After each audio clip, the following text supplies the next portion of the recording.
But what I was going to say was, I'm not into thrash metal, so... Oh, that's why. No, I was saying I couldn't critique it properly anyway.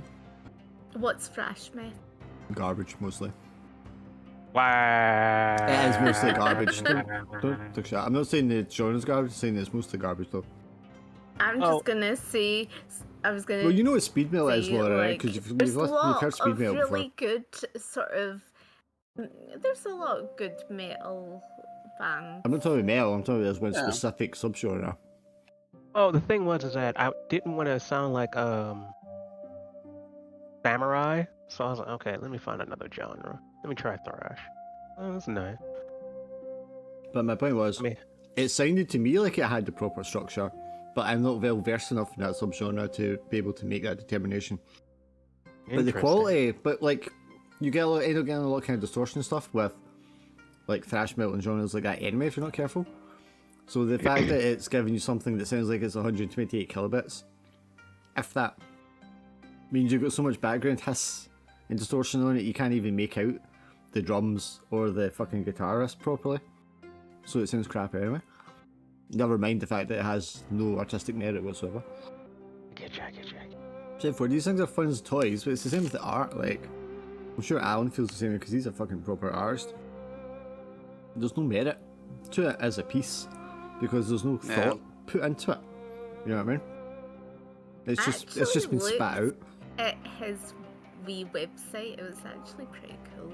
It's ArtStation. The artwork, it's ArtStation is. Well, two of these things on there are things that I commissioned him to do. Oh shit, he's got like a proper art station? Fuck yeah. Yeah. I want to check that out. That's nice. Yeah, he's an artist, that's what he does. I didn't know that. He did my big man guy character. The picture Oh, I had yeah. from. He did that. Shit! Cool! Does he have a link somewhere? Or Yeah, I think it's what's... I fucking love that shit. That's awesome. Yeah, I had no idea Alan did that. That's awesome. It's a Snake Man on it as well that he did for me. Oh, hell yeah. But it's like I can spit out pictures that they're fun because you can get them for like RPG backgrounds, characters, stuff that you're not going to spend money on, right? And you just need something for a vibe. It doesn't matter if it's like good or whatever. That shit's fine, but if you want something and then you're going to hold up and say, I made this, you can't do that if it was AI generated, because all you did was like type something in. You didn't fucking, you barely had an idea, because a lot of the people that use the AI stuff, they're not even be like, I have a strong idea what I want it to do, and then I'm going to make it do it. That has some merit because you're trying to transfer what's in your brain to a medium, and that's where the feeling is for a lot of people, right? You can have a lot of things, but you've not learned how to do the transference. So I can understand if you're that. I understand if you're doing that because then it has some merit because you have something you're trying to convey. But most of the time, that's not what people do.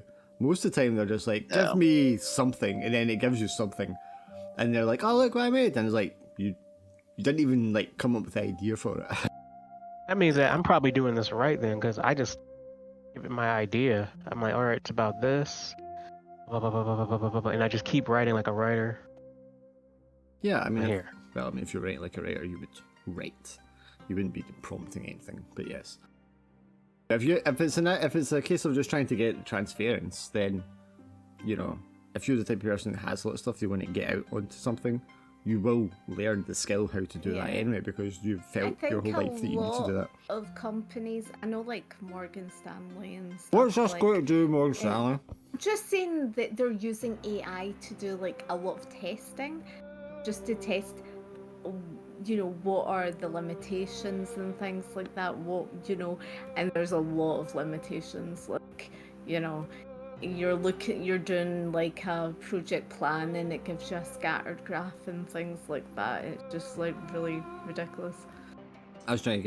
Laura knows, I was trying to get him to do my character layout for the character sheet for the Pokemon game, and fucking, if you do your code and then go to the AI and say, analyze this, tell me where the problem is, or analyze this and then tell me how to add this button or something like that, it can kind of do that if you double check it and shit.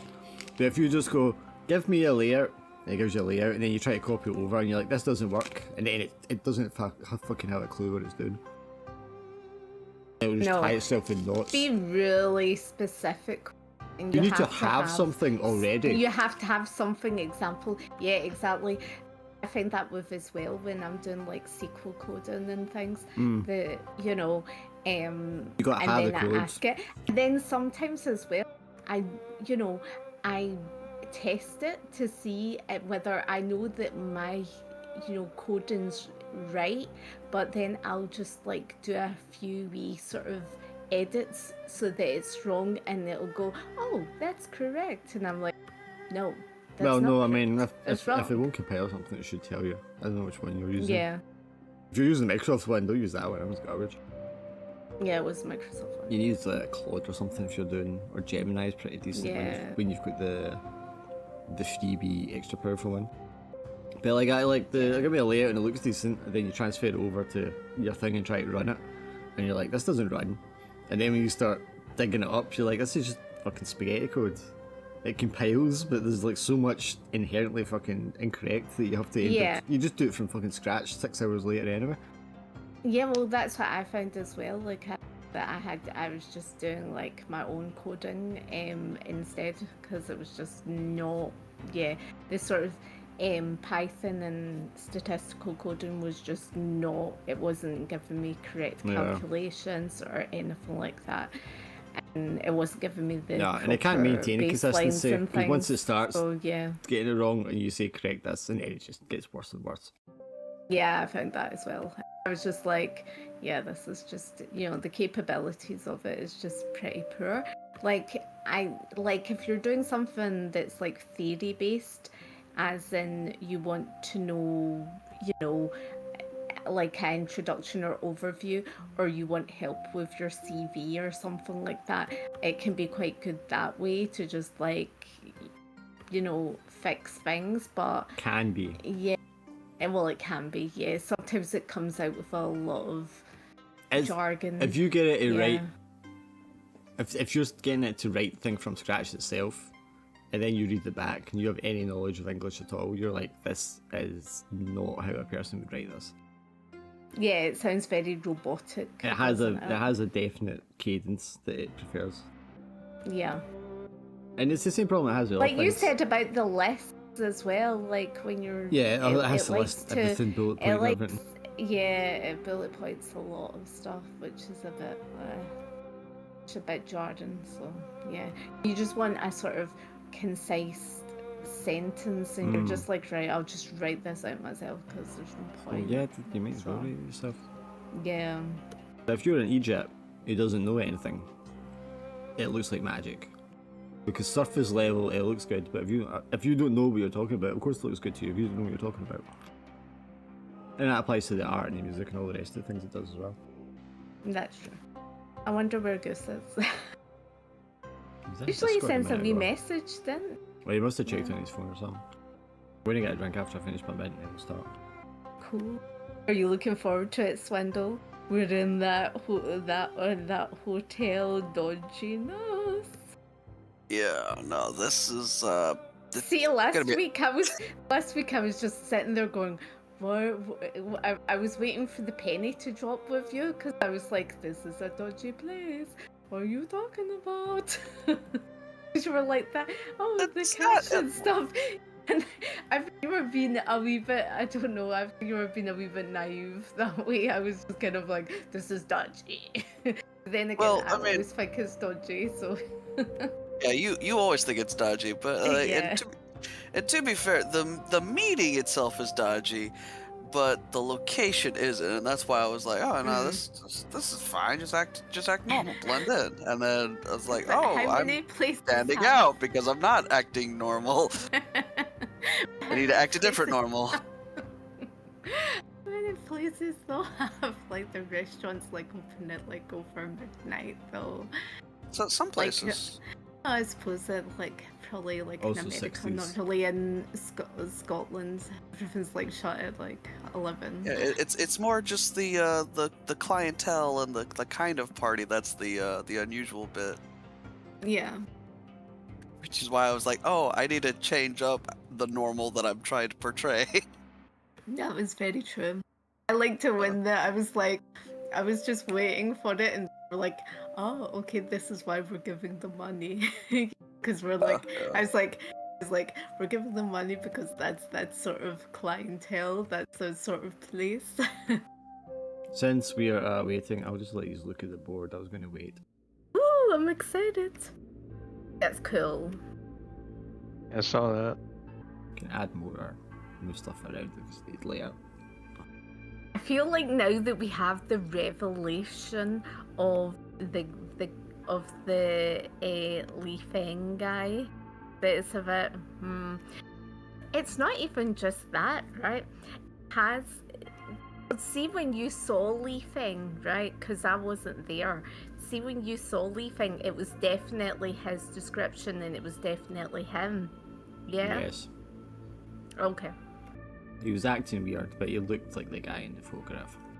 I love how you can click on it and just like look at the descriptions and things. That's pretty cool. I use map notes, but you can use icons for map notes rather than. So this is tiles. Oh right, I have to. Wait, where's the thing that enables the what? the notes? Because I click on the things that it's not doing anything. You have to double click on it. I was like clicking on it. You shouldn't need to double click on it. It should just be a single click, because I can just single click and it does it. Oh, okay, there we go. Wait, no. What? Book no read. Well, sometimes like if I click on this one, it works. Like sometimes, like there we go. I have to like click and then give it a second. If Then you've click. got it positioned so the party hub on the left there is kind of over it, it might not register it because the party hub is like on a higher layer. I Okay, really there we like go. this. Now This it's is working. pretty cool. Hell Hello, yeah. Goosey. Well, this is quite basic. Right, I'm gonna get juice in a I second. didn't mean to call you Goosey. Hello, Goose. Right. I've had worse, for sure. Goose is such a more offensive term than goose. I think it's because I like to cutesy. John will tell you I like to cutesy words, don't I? So. Yeah, like Swinny. Yeah, I To do be fair, say that, Swinny don't I? is Go, actually yeah. a surname though. Yeah, it is. That is just funny. I mean, Swindle's quite an awkward one to say. Which is why it's easier to call you Bort. My real name, of course. Mm-hmm. I like to call you Swinny. I like that. I like that. Yeah. If Glim had like a lot, if his Glim's other name is Colt. If it was Glamorgan, I would be calling him Glimmy, you know. So. Glimothy. Glimothy. I like Glimothy. Glimothy, yeah. Yeah, me too. His other name's Colt though, because all your other ones are like Jet Strange Colt. Is That's Colt my your base real? nickname. Is that your Yeah. real name, Glim? Oh, Jet Strange? Is that his real Is name? it Jet? I'm thinking See, about if your- it. See, if your name is Jet, I think that's pretty cool. I mean, I would. That's quite awesome. Jet Jaguar. Then Jet. Jet Jaguar. Jetstream Stam. You ever heard Jet Jaguar? Is your name? Is your name Jet? What is your name? You ready? Yes. So, about what you said about it being my real name, I'm thinking about changing my name to actual name. If I wasn't married, I would have changed my name to Dark Malice. But Laura doesn't want to be Mrs. Malice. I'm not. It sounds great. Laura Malice? Mrs. Malice. No. Sounds like a villain for like a Saturday morning cartoon. Yeah, but I like on a professional level. I'd always have to. If I had to do What are you that, I talking would about? keep I mean, my for name. one thing, you can go by as many names as you like. Everybody legally always speaking. likes my. Everybody always likes my surname Flood. If you got me, and it's like Flood. French for me, what?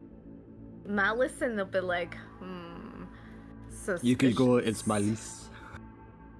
Malice. Mhm. My Google Pay is under Malice. Dark Malice, so when I order pizza and the guy's delivering, he's like, Dark Malice, is that your name? You're like, thanks for the pizza. You don't even answer him. I mean, I'm not really in the habit of talking to delivery guys.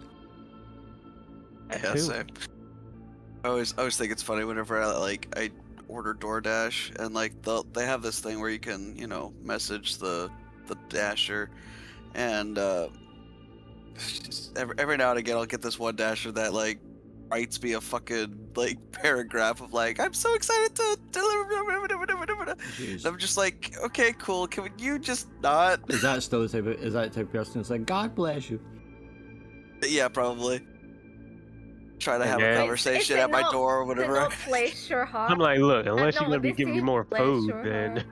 No, bless your hearts and bless your heart is basically like you're calling someone stupid, so they don't say that. Oh, is it? Okay. That's actually, they say that in Scotland as well, like, bless your cotton socks. No, you say that.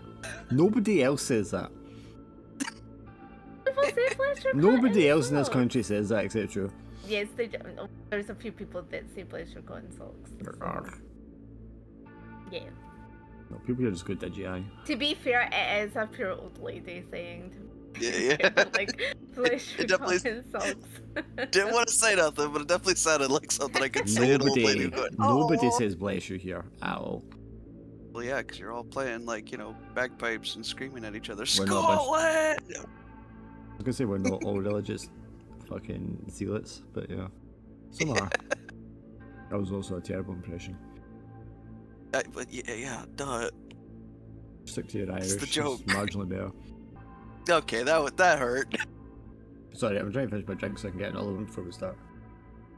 Oh yeah. Ooh, get me one as well. Fuck off. You're closer to catching me by about 15 feet. I know, but I'm all comfy on the sofa and I'm all fine. yeah, hey, role playing rules. Always be nice to the GM, even if you live with them. He's my husband, so yeah. Yeah, no, Damn. that doesn't work. That doesn't translate. Live from the succubus tour. He did give me a drink, so yeah. So it's official, Swin. When it comes to tabletop and people, it's now officially people who you know. I'm so good for what? I'm looking at my old role-playing places, and now they're all slowly going into tabletop Yeah. pay play. Now it's pretty much people do you know now. And to be fair, it's always been kind of like that. So, Father, I heard you're a racist. I'm having a blank. I don't know if I can be fit to know the racists then. I got to look after my sheep. Have you ever seen Father Ted's Yeah. Swindle? You need a watch Yeah. party of Father Ted sometime, man. Go away with that. Add Okay. yourself. I do like Father Ted. Oh, one show I watched that. Wait, was it Father Ted? Fuck. I'm getting my British shows mixed up now. To double check. Such is your deep knowledge of British. Well, yeah. All two of the shows that I watch. Do you think it'd be funny to? Or you think it'd be easy to pick them apart? Look at that, everybody's on 3 and 4. That's nice. Well, for now, anyways. Okay, so, two of you decided to go tail Mr. Chin, whose happy little face is in the top left there. He's happy because he's got some money, hasn't he? Funny way to put it. You tailed him, he went home, and you were getting ready to, I guess, eat donuts and drink coffee all night watching the house while he was sleeping, and then almost right away he was back out again, took a taxi cab to a fancy hotel, and they were having an event, and you managed to get yourselves inside. There's a woman at the head table, a Chinese woman. She sat beside Mr. Chin, and I think it was 3 other guys. I believe they said 2 were white and 1 was Asian, or was the other way around? I think so, yeah. I think it was. They are extras in this movie anyway, that doesn't matter. Can we also see if the tall guy is there? The tall scary guy? No, the tall scary guy is not here as you look around. There's on the left side of the room, well, let's say on the right side of the room are like the big tall windows. Behind you, because you're in the corner, are the sort of glass, the glass panel doors that are closed over, and there's like a security guy standing on the outside now, after you've gone in. On the left side of the room is the bar. There's a bartender. There's a door beside the bar, which is obviously, or will probably be like a staff door. There's a stage out front. It's like 5 feet high. Sort of curtained areas left and right of that, so you don't know if there's any more doors or entrances back there. The front table is this woman, these guys, Mr. Chin. They're kind of like front and centre. The rest of it are all these very business-looking men with the suits. A lot of them are Chinese, Asian-looking. Some of them are white British. And most of them have what you assume to be escorts, call girls, a mistress. Maybe somebody is actually here with a partner. But it has that sort of like vibe, the place. The girls are all kind of like sitting on people's knees. And, the lassies going around selling cigarettes and all this kind of stuff. So this is kind of vibe as you sit down, and you can see them at the front, but you're trying to hide yourselves in the crowd sort of thing. But the place is quite busy. There's probably about 20 or 25 tables, just full of people. Like, so there's a lot of noise, a lot of chat, a lot of drinks, a lot of smoking. So right away off the bat, you just get in, you sit down, and you're put down this table in the corner. You're kind of a little bit away from everyone else, and just the table you're at is empty. What do you do first of all? Is there any way that I can use my like spy camera to snap a picture of that table without being mentioned this last time? So I just couldn't remember the final verdict. Yeah, we were talking about flashes and stuff like that, so you wouldn't flash obviously because that'd be too obvious. But yeah, I mean, it's a very small, discreet camera as far as time period and these things go. So yes, you can definitely like take some photographs from where you are. If you want a better angle to get people, you might want to get up and walk around. But that obviously requires a little more sort of like actual legwork. For now, I'll just like take like several pictures just in case anybody happens to turn my way towards the camera. I definitely want to prioritize getting their face, but I more than anything want to snap pictures of Jin and the Chinese woman and a few of the others. Yes, I think you'll be able to get maybe a couple of the guys got their like backs to you because you're at the back, and they're not turning around. But the woman you can definitely get because she's facing towards you with her back to the stage, and Chin is like to her left, which you're right. So you can probably like get an angle on him. Can I roll a dice to see if I see anything that's just looks a bit shady, or yeah? What would you define as shady here? Well, that looks a bit something like as if a deal is going down or something's like happening, kind of. I think with all the people talking, the type of people are like, there'll be a lot of people discussing as if it's like deals going down. What I'm gonna actually, I'm gonna rephrase it. Do I pick up on anything that people are saying? I think because of the din and you're a little table's distance away, you're not quite close enough to pick up exactly what people are saying. I think you would have to make an effort to get closer or mingle to try and pick up on conversations. There is a bar to the side, like along the whole left wall, and there will be people getting up and going back for drinks, and there'll be like waitresses getting up and go back for drinks. So I mean, you could meander over there to try to pick up a conversation if you wanted. I just go like that to Calvin. I'm like, just put your arm around me as if like, I'm like one of them or something, one of those call girl people. Just, and we'll just go to the corner of the bar and we'll just let. Okay. Yeah.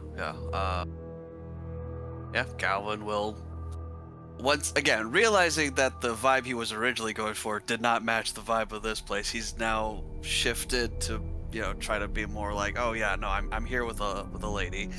And so he'll have his arm around Suki, and yeah, he'll make their way towards the bar. Being as you two are not the leads, I'm going to give you both one dice each to roll here. Oh! Oh no! It's a joint really roll. Afraid. It's a joint roll, so it's one each. I was really afraid you were gonna say that. Oh no! Is this investigation? Yeah, because you're trying to overhear and listen then. Fair. Yeah, I was so afraid you were gonna be like, I oh, really the wanted, support officers in the lead. background audio for like a busy scene here, but I forgot all about it. Sure, you overhear one of the tables talking, and they're clearly business people. They're talking about trade, basically, different economic forecasts, how stocks are doing, that sort of thing. Yeah, they're definitely talking business. Not specifics by the sounds of it, but just like forecasts and like plans. Yeah. And with that role, you're able to kind of get around the side of the room, within earshot of a couple of tables, or maybe people talking at the bar, without getting spotted. There'll be like pillars, a couple of pillars, so you can kind of use them to obscure your view from the front table to just try and make sure Chin doesn't recognise you, because of course he's seen both of you at that initial intelligence meeting. Yeah. Oh, he did, didn't he? Yeah, that's why I'm like really nervous about getting close. And if you've seen his Okay. profile, he's an experienced intelligence officer, so he's the type of person Yeah. who remembers faces. Yeah. Right. So I'm gonna talk to the bar guy. The bartender, sure, he's a Chinese Yeah. guy. Busy tonight? Looks, yes, ma'am. And then I give him, a couple of,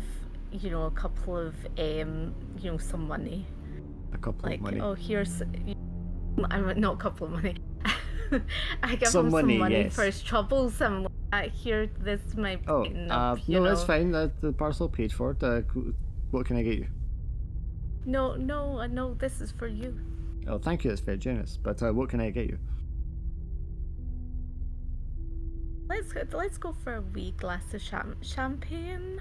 To like, Champagne, of course, just no to problem. blend in. He gets the 'cause bottles already it's been with- opened and starts pouring you a glass of champagne. I'm not drunk. What about you, sir? Would you like anything? Yeah, martini. How would you like a martini? Oh, stirred, not shaken. He smiles. Because he's also seen Bond films that came out in the last 6 years. So he smiles, gives you a martini, serves up. You just get your drinks, and you just hear like a ting ting ting ting, someone tapping on a glass. You turn to look towards the stage, and there's a Chinese man standing up on the stage, wearing a very smart suit and tie, and he's stepping up to the microphone. Did you leave the foundry, Laura? Did you disconnect, Laura? That's what happens when you sit with the laptop in your lap. Oh, yeah. What it's designed. Okay. Yeah, but all the vents are on underneath, so it overheats and then it just crashes. You need a little space between You the should be- laptop and the lap. You should be sitting on something, Yeah. something that isn't a rug. Hey, welcome back. That's me back. You need to sit on the table or something, Laura. You can't have it on your lap like that. I know. Well, it was because I had the plug-in and I had the blanket, and I think that's what happened. Yeah, Yeah. you need to Overheated. have it. So you know Yeah. you've got the TV tray thing. You should have it on that. Yeah, I put it on. Yeah, it's fine now. Okay. Right. Right. So, what's called? He's poured the champagne, yeah. It serves you your drinks, Okay. and then you hear a and ting then- ting ting ting, somebody tapping on a glass, and there's a Chinese guy in a suit up on stage in front of a microphone, Oh, okay. Who's this guy? and he's like, "Ladies and gentlemen, if I can have your attention for a moment, please." And the room goes quiet. First of all, thank you all for coming tonight. It's a pleasure to see you all. As you all know, my name is Chu Leng. For you who don't know me, I'm a property developer here, close friend of our dear Lucy Mann, and she motions down to the woman at the front, and everyone starts like clapping politely, and she smiles and like nods in turn to everybody. I've known Lucy for many years now, as I'm sure all of you have. I'm sure we're all aware of her, where she came from, how she had to work her way up, and how successful she's been here. and all the favours and prosperity that she's brought to all of us. So I'd just like to thank you all for attending tonight as this commemoration for Mrs. Mann, and also, of course, to our patron. You see they pull the curtain back, and this little shrine is like wheeled out, and it looks like the kind of shrine you see in a lot of like Chinese villages. You know, and it has like a little 2 layers in front of it with a big wooden bowl, and it's got like a picture painted of a woman standing like on a shoreline with like waves crashing around her, and there's all these little candles lit all around the edges. And this is when I realise what I love. And everyone keeps clapping. It's like, of course, we are here for the annual celebration, of course, of Tin Hau. Now, as most of you know, Tin Hau is, of course, the sea goddess that the villagers, the fishermen, and the sailors here would worship and make offerings to keep them safe from raiders, from invaders, and from the dangers of the seas. As, of course, we're all here today and brought together because of our shared patronage of Tin Hau and the strength and the prosperity and the luck that she has bestowed upon all of us. There's another like a polite round of applause. He pulls out like a silver coin and holds it up, because I will be making, giving my token of patronage of worship to Tin Hau this evening. He drops into the wood bowl, as I'm sure we all will. I should have written this down. The men get up and start to form a line at the side of the stage. All the women are still kind of like sitting there like, what's going on? And the guys all start pulling out like money and coins and things like that out of their pockets. The woman, like Lucy Mann, she stands up and stands by the side of the stage and takes like kisses and hugs and shakes the hands of all the men as they go by one up to this little shrine on stage. Shake the man's hand and then put like their money or their coin, their offering, into the bowl. And then after they're going away, they're all like shaking their hands and patting their backs and looking pleased with themselves. You two are standing off to the side as this happened. You notice that the bartender is spoken to by the security guy, and the bartender puts down his thing that he's doing, goes out the staff room door. What do you do when this is happening? Well, I feel like something's going down. You know, I feel like they would know something was going down, because if the what's called bar guy is like leaving, and there's obviously something, there's some sort of ceremony or something, you know? Yeah. There's two different directions. Like, part of me wants, I want to get in line, but at the same time, I feel like you're gonna get caught if you go in line. Yeah, that's really, really public, but at the same time, I also want to follow the bartender too. Also, I kind of want to follow the bartender. It'd be very obvious as well if, as a guy, you stay and you don't get in line, you're going to be the only guy in here not getting in line. So either I need to disappear and follow the bartender before anybody notices that I'm not, or, which again leaves Suki, or I get in line where everyone clearly sees me in line, including Chin potentially, because I'm assuming he's in line. He is in line. Yeah. Yes, and also assuming as well, you leave me, I'm standing there, and then he sees me and knows that I'm like checking out this place, and knows that I'm not one of them. I'm just like, maybe we should just go to get the bartender. I don't think it's a good idea to stay here. I think we should go and then speak to the bartender. Yeah.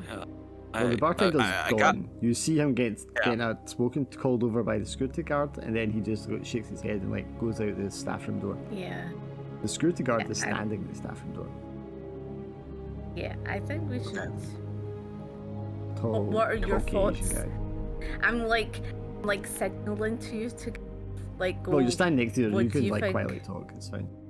I'm like, what are our plans? Like, this seems like there's going to be some sort of ceremony, and this could go two ways, and especially with the woman, what happened with the woman, the ex-insect lady. Like, you know, is that going to happen to the woman? I don't know what that's got really much to do with this Well, party, but you know, it's all been, you know, call girls that have been, you know, yeah, but that have been this is a lot tested of with. yeah, but this is a lot of call girls. They're not going to do anything out Are here they? in full view. Yeah, but I mean, they're not going to do anything out in public right here because that's way too public. Well, why did they ask the bar tender Well, to leave? that yeah, no, we definitely gotta follow and figure out what the fuck he's being asked to do, but we have to get past the guard. Okay, And I'm just gonna whatever we do, say we gotta do get it fast. Well, I'm just gonna go past the guard and just be like, go to the bathroom. Say as if I'm going to the bathroom. So Suki wants to try and see you're going to the bathroom. What about you, Tom? I got my photos. Yeah, not so bad. I'm gonna follow Suki. Okay, so you both want to try getting out through the staff exit. Yeah, There's also the like big double doors that you came in from at the end of the room there as well. Does that go in the same area? So stage at the front, the doors to leave are at the back, opposite ends of the room. And the line of men is kind of down the right hand side of the room. But there's still the tables and all the escorts and stuff sitting at the tables. You can see through the glass. Where are the bathrooms then? There's no bathroom in here. Yes, but you know, you would know where the bathrums are. I would know where the bathrooms are, but you've never been to this hotel before. Yeah, the bathrooms are that's what not. I'm saying. They link to. You do not access the bathrooms directly from this room. You would have to go back out the room or back out the doors that you came into this room from, and somewhere out there in the lobby would be where the bathrooms are. Oh, okay. Right. So, what do you expect? What should we do? Should we just go? What's good? So, if we went out the main doors, he would see us. Do you think? Potentially through the glass at the main doors, you can see the security staff standing on the other side with the back to the side that you're on. Okay, but it's just security guards when we're going out the main door. Mm-hmm. Yeah.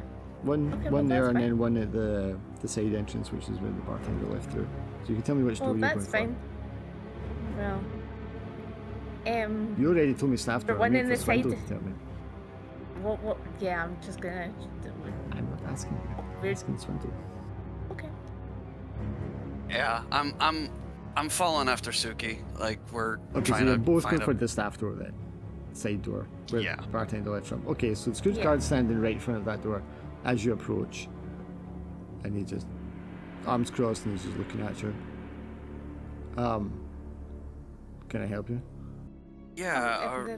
Is something wrong? The bathrooms. The Yeah, bathrooms? we're just looking for the restrooms. Looks at you, Tom. Aren't you Just- here for patronage? Oh, well, yeah, just When nature put calls. my arm nature around- calls. okay. Just kind of like nod my head towards Suki. You know, sir, that we don't leave until the ceremony's over. Sir, I just need to go to the bathroom. I'd like give him some money, a big chunk of money, and go. Can I just go into the bathroom, please? He's going to look at you very suspiciously when you offer him money. Yeah, we weren't told about any rules or anything. We just came. You weren't told?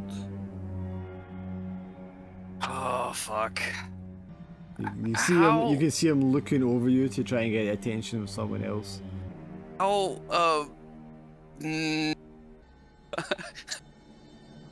I think we might be screwed.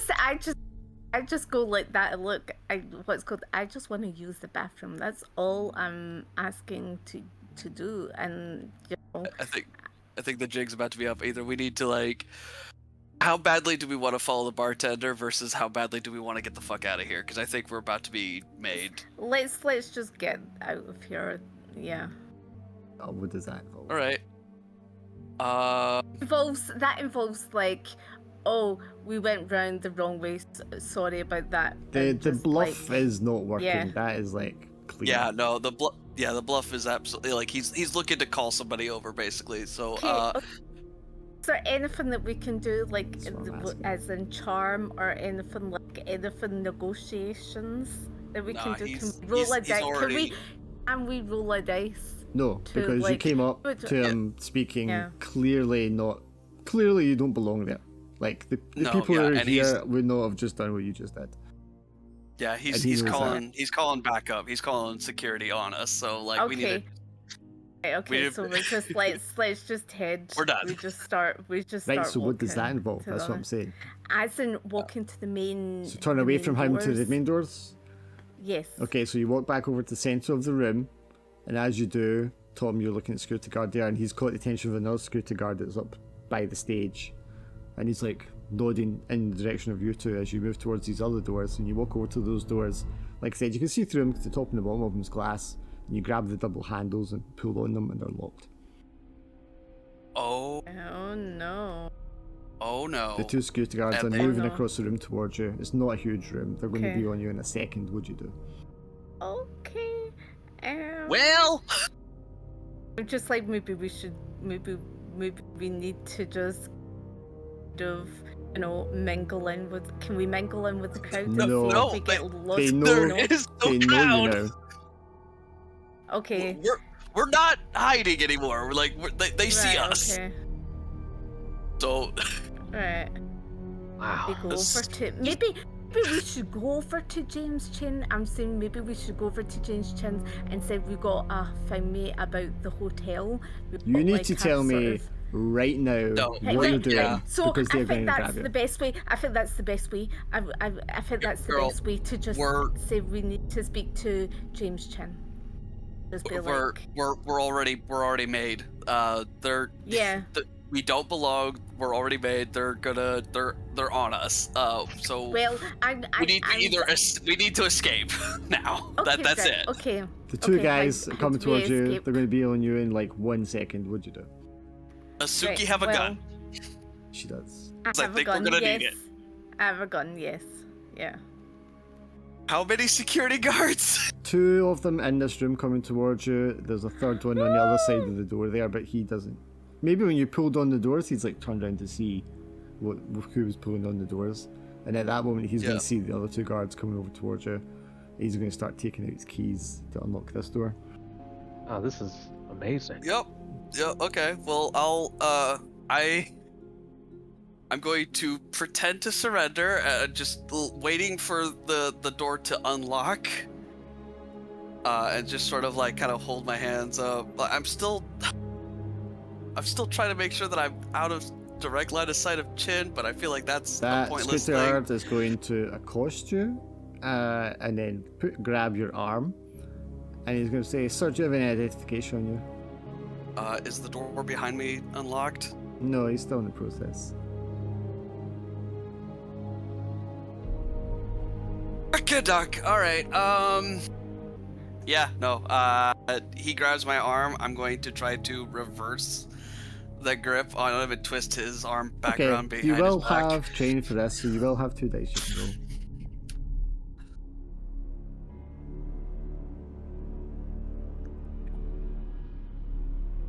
Yeah, you can twist his arm and even put him in a position that's advantageous to you if you want. Okay, cool.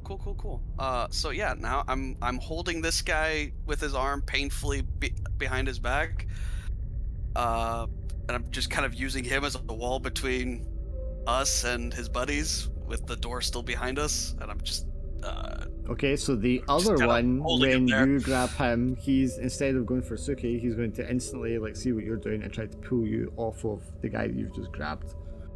Right. So while he's doing that, can I just unlock the door? Can I try and unlock Unlock the it door? with what? Well, he's got the keys and the door. Can I The guy just on the go other to side of the door keys? has the keys. Yeah, Yeah, but did the he other not side of the go? door. On the oh, other right. side of Okay. the door. yeah. Oh, right, okay.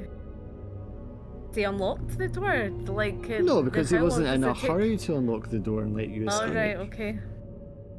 Right, okay. So yeah. Can I try and then run to the staff exit and see if I can get out? You want to that way? run past the guy that's going for Tom? Leaving me more security guards. Oh, can I? I'm not like right, okay. Sure. Right, okay. I try. Go down in a blaze of glory. It's fine. Can I try to negotiate and give Oh, him a hell. lump sum? Oh hell. I'm not going Is there- to. can I'm I not try going to. negotiation? I'm not going to tell you that you can't pull out the money and offer it to him. You can try and do that. Okay, I've pulled out a obscene amount of money for Okay, him. while you're pulling out an obscene amount of money, Tom, you do have an advantage, so I'll Yep. let you attempt something before the second guy pins you against the wall. Okay, seeing him approach, I want to quickly shove his friend that I've already got, in a bind, and I'm gonna kind of like throw him into the other guy. So you're pushing the one guy into the other guy. Angle him over, hopefully. While you do that, Suki is rummaging in her purse. You have a second, what'd you do? Okay. You have a second, what'd you do? Tell me right now, no I'm going. Right. Okay. I get out my spray What spray? and We're not doing the fucking I'm lighter not doing deodorant thing again. We're not doing the lighter deodorant. I'm just getting my perfume out and I'm just spraying them in the eyes with the perfume. You have got. Why are you going for perfume? Yes, because Oh, we don't want to make too much. Play the We ball don't want to high make. line. We don't want to make too much of a fountain with the eyes. It's funny. We're already. Yeah. Suki is Painfully rummaging in obvious her all purse, through and us. then, much to your surprise, Thomas pulls out a bottle of perfume. What do you do, Tom? I fucking shoot myself in the face. No. But the eyes, go for the eyes. It's like You it's pull gonna out perfume, found me. Tom, what'd you do? I look at her incredulously, turn around, and I'm going to, while the security guards are hopefully unlocking the door, I'm going to try to kick the door, like right where the lock is, really hard, and hope to God that I could just Okay, bust it open and knock that them guy down. obviously taking his time opening the door because he wasn't trying to let you get away, right? He was letting those two Yeah. get you first, but then when he's seeing you're like fighting back and shoving him, then he hurriedly opens the door. So you want to just time your kick as he Okay, opens can it I to kick try open. and? No, you're Yes. pulling out your Try and run perfume. away? You made your choice. Tom, roll me 2 dice. Absolutely want to time it right as it opens and just take them out, or at least disrupt them. Okay. You Oh, kick no, the wait a door second. as hard as you can, just at the right moment of him unlocking it, and the door flies open, smacks him in the head, and kind of knocking him back for a moment. You just have a gap. What'd you do? We run out the door. Yeah, grab Suki by the wrist, and I fucking hightail it out of there, asses and elbows. Because you got a 6, I'm going to let you both roll 2 dice to get away. Ooh, fuck. Oh god, okay. Is that risky action that we roll? Yes, it's a risky action. Tom failed, so that's great.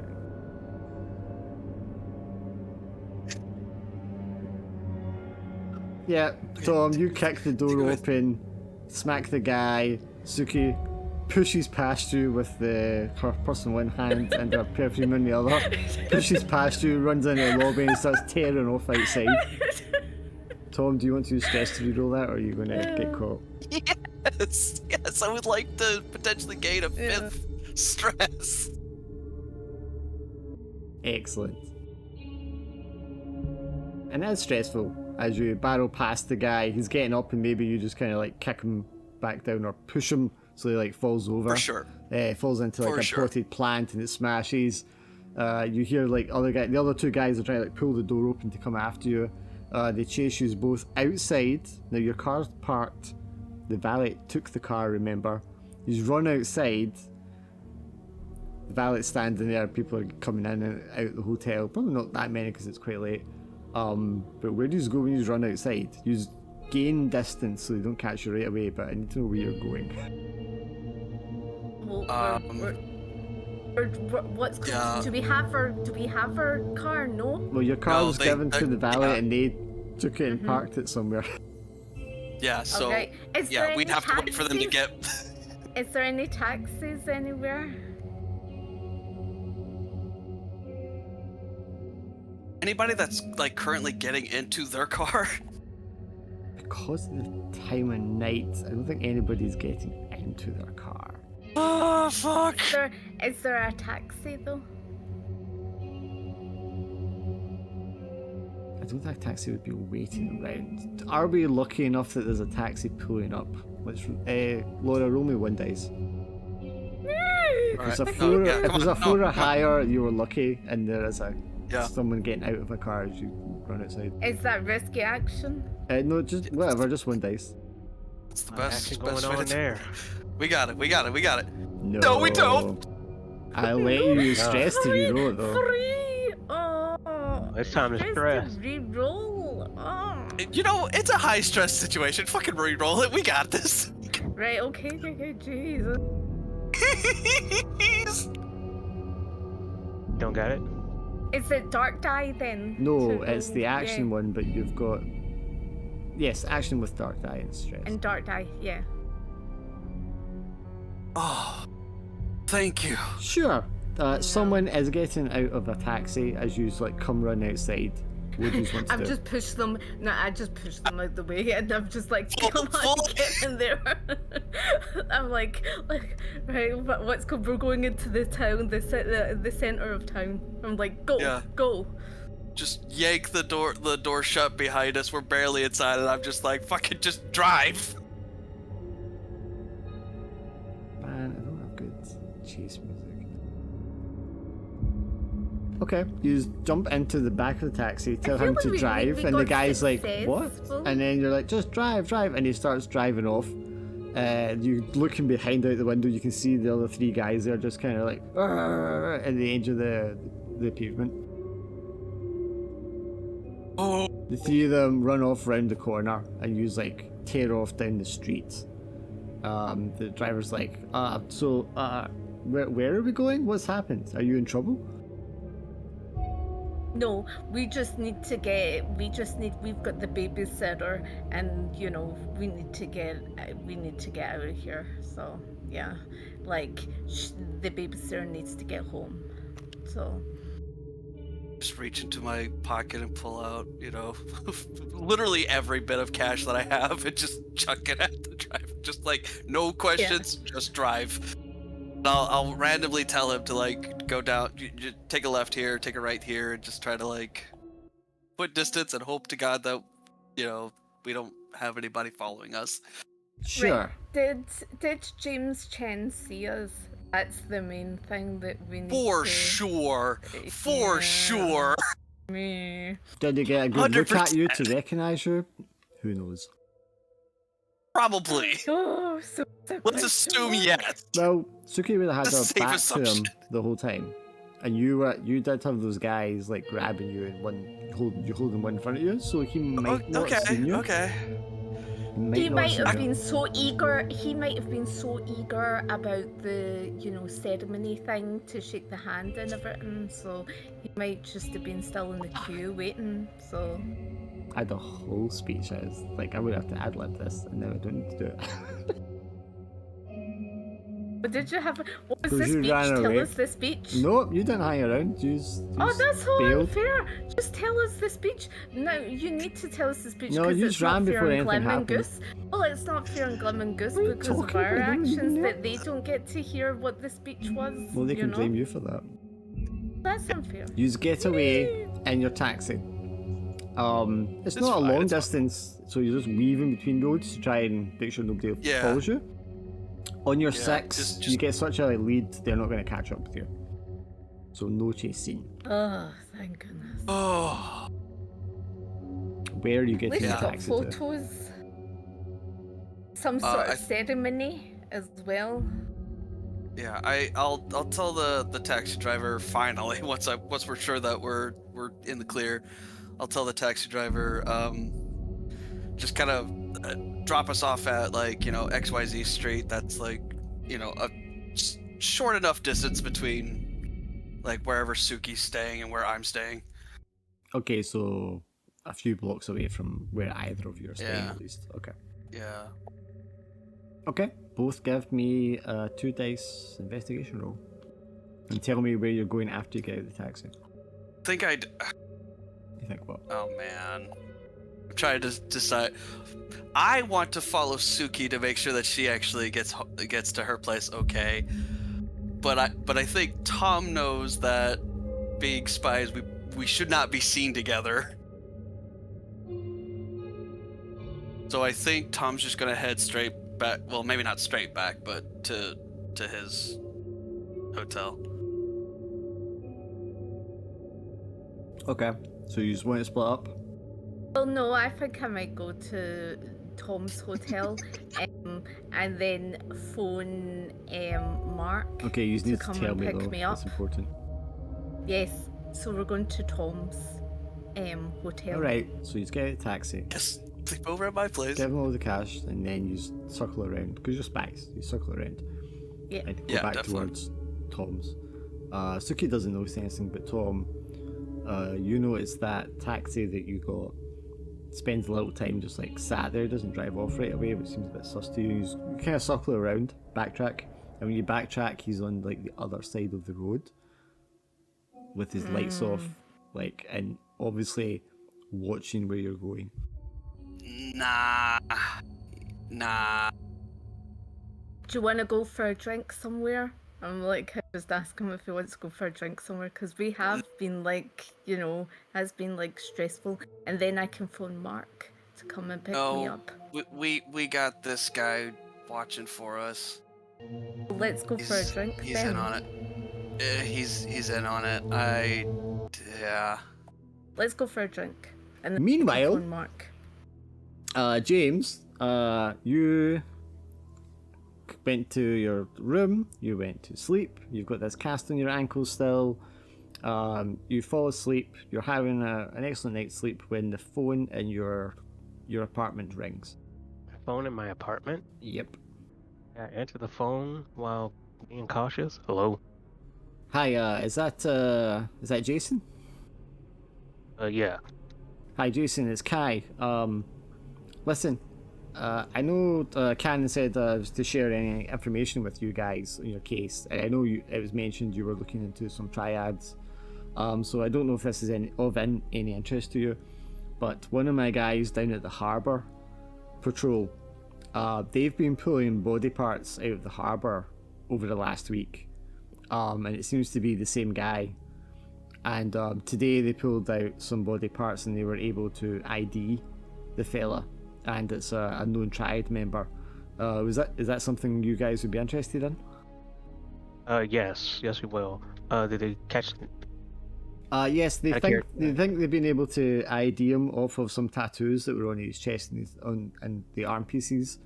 The body's down at the morgue just now if you want to come down and look at it, but the name that they gave was a Bo Lee thing. Yeah. Yeah, I'll be right down there. Alright, I'll call my buddy down at the morgue and let him know that you're on your way. Or do you want to go in the morning?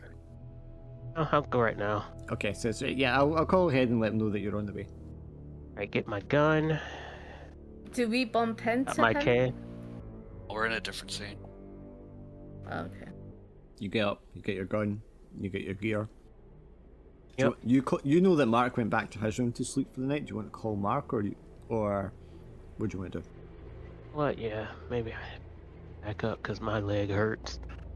Yeah, I mean maybe you get up, you get your stuff, and then the winds of pain you realise, maybe I shouldn't be going alone. Oh, maybe I should just get some backup. Sure, you could call him. In that case, the phone in your room will ring. Wait, did he disconnect it? Yeah, You did disconnect it. So I guess it doesn't ring then. yeah, I was gonna say. Okay, so for James, it just like rings out a couple of times. What do you want to do? He's in a hotel, so you could call the lobby, I suppose, or the desk. Call him. Yeah, I'd probably call him at the lobby. All right, Or- so the desk will answer whatever the hotel is, and they're like, yes, the reception. How can I help you? Yeah, I need you to call. Give him the apartment number or the building number. Yeah, Mr. Ballard. Oh, he's not answering his phone. Okay. Do you want me to send someone up there and have him call you back, or do you want me to take a message? Send the message that to the morgue.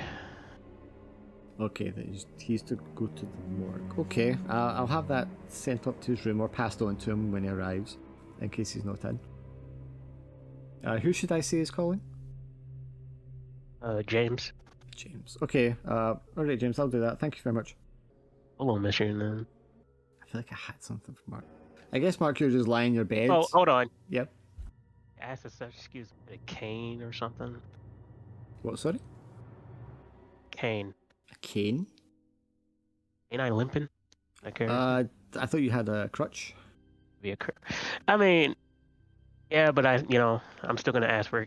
Is there a way? Is there a place where I can go get a cane or anything? I mean, it's after midnight, sir. I don't think there's anywhere open you could buy a cane at this time. Never mind then. Never mind then. Go to the car. Yep. I guess, Mark, you're in your bed, tossing and turning. You're not sleeping very well after the day you've had. When you hear a da-da-da on the door of your room. It's the middle of the night. Yeah, I'm in a state of some alarm from this. I will go up to I'll get my gun and go up to the door, but I mean, I'll not slam the door open and stick my gun at whoever's there. I'll just be like, hello? You can see lit around the edges of the door, the light from the hallway, and you just see the shadow of the 2 feet on the other side of the door, but there's no answer. Is there a chain on the door that I could put across it when I'm opening it? I mean, with it being a hotel, maybe not. I don't think so in a hotel, though. Yeah. So I'll just try shouting, who's there? No reply. Okay, I will, assuming that I have enough clothes on at this point, I will stick my gun in the back of my waistband and cautiously open the door. You open the door and you feel as if there's a cold gust of air washes around you, and this tall, dark, slim figure, just like a shadow, solidified in front of you, is just framing there in the middle of the door, or framed by the middle of the door. Do I recognize the guy at all? It doesn't look human. It's like the impression of a person, someone's long stretched out shadow, but just made solid, standing right in front of you. You can't feel it or hear it breathing, but there is just this cold draft coming past it and over you, and you feel quite, I'd imagine it makes that kind of feeling like the hair standing in the back of your neck. Yeah, I'll try addressing it. Who are you? What do you want? Then you just hear a voice you've heard a few times before, although it doesn't really seem to come from anywhere. And it says, "This is Control. I'm listening." Control? But how? Have you found Mordred? I think we're close, but how are you here? What is this? You have a job. Do not forget it. The door slams shut, and then you hear bum bum bum, bum bum bum. Mr. Ballard, Mr. Ballard, bum bum bum, bum bum bum. You wake up, you're on your bed. God. Yeah, I'll probably repeat something similar, but again, because this sounds like a more human voice again, gun and waistband and just approaching the door, hello? Yes? Door opens, and it's the short Chinese man wearing the staff uniform of the hotel, standing with a little notepaper in his hand. Mr. Ballard, are you okay?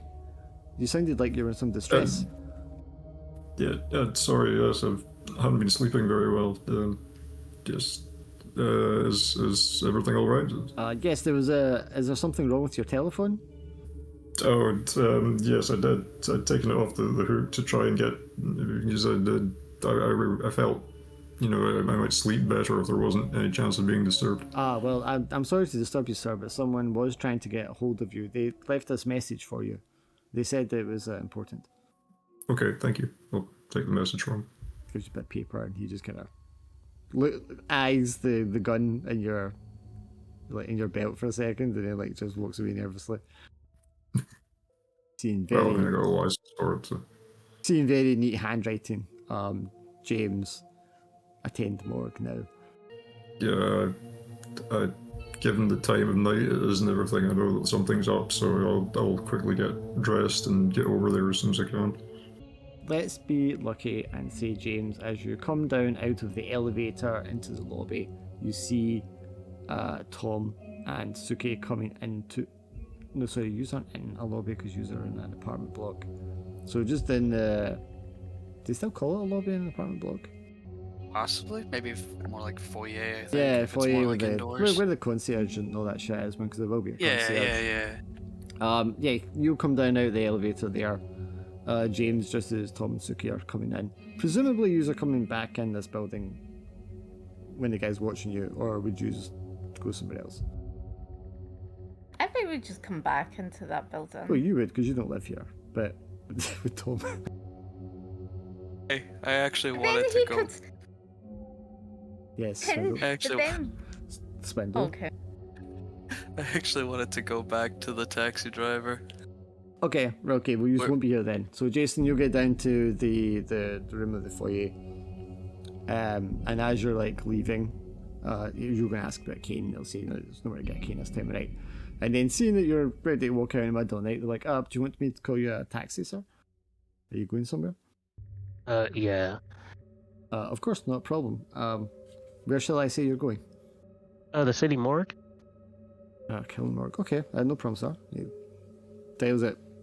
There's no judgment. Calls, says, can I get a taxi, blah, blah, blah. Says, okay, I'll be here for you soon, sir. You can wait in the foyer if you want. Okay, now wait in the foyer. Sparkling water. Yeah, I mean, this is all Americans that stay in these apartments. There's probably a guy coming in with a young-looking Chinese whipping this time of night. They're giggling and smoking. She's like coddled up to him. He looks old enough to be her father. They come in and kind of like give you a side look as they're going past. The concierge is just like going about his business with his head down, trying not to pay attention. Tom Suki, the taxi driver's watching you. What do you want to do? I take a picture of him just to say, like, we know that we're watching It's you. dark, so that's not going to turn out well. Taking a photo just to see that he knows that we're watching him. Okay, so you want to pointedly make sure he can see you and take a photo. Yes. What about you, Tom? I was gonna try to sneak around and talk to him. You could try sneaking in while she's doing that if you want. Yeah. I'll just. Okay. I would have darted down an alleyway and try to get to a point where he can't see me. Alright, And then 2 dice.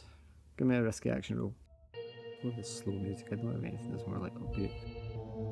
Yes, you'll be able to get around on him before he gets a chance to drive away. So what do you want to do?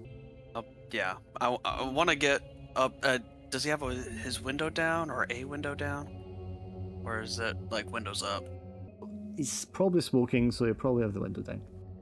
Okay, yeah, I'll come around behind him and like pull out my pistol with the suppressor and just place it against his head and just like he freezes. just- yeah. I'll just say unlock the door and scoot over to the other seat. I don't want any trouble. I was just taking a Then- break. You weren't. Scoot over. Hands where I can see them. Slides over with the hands up on the dashboard. He's like, just take my money and go. There doesn't need to be any trouble. I'll quickly hop in the driver's seat. Why are you taking your break right here? I don't have any more calls to take. Before I go and check in at the office, I was just taking a short break. Yeah. I'll look at, or I'll hold out a hand and just say wallet, identification. It's like in the glove box. He points to the glove box. So open it slowly and hand it to me. Okay. He reaches down, puts his hand in the glove box, and tries to quickly pull the gun out and shoot you. What'd you do? The second he starts moving a little too fast, I pull the trigger. Suki, you're like watching this, taking photos, and then there's just a bang, and the guy, the driver, just sort of like slumps forward against the dashboard. I'm like, I need to phone this. So I have to go in the hotel to phone in.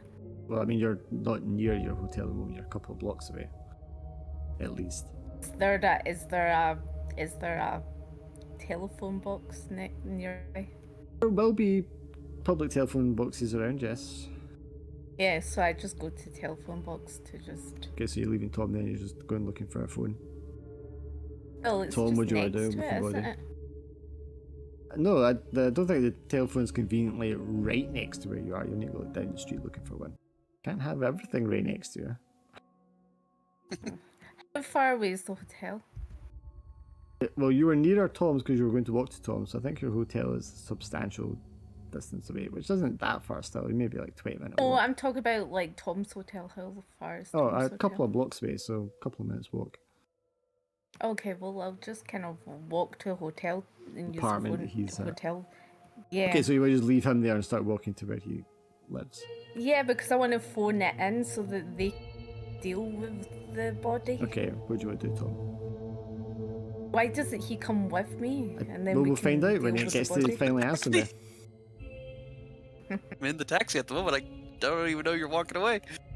But yeah, the second he pulls the trigger, or the second he tries and I pull the trigger, I'll quickly like take the gun out of his hands and just kind of make sure that he's like, is he like dead? You shot him in the non-responsive, head no at close vital? range, he's dead. Yeah. Okay. you never know. Sometimes.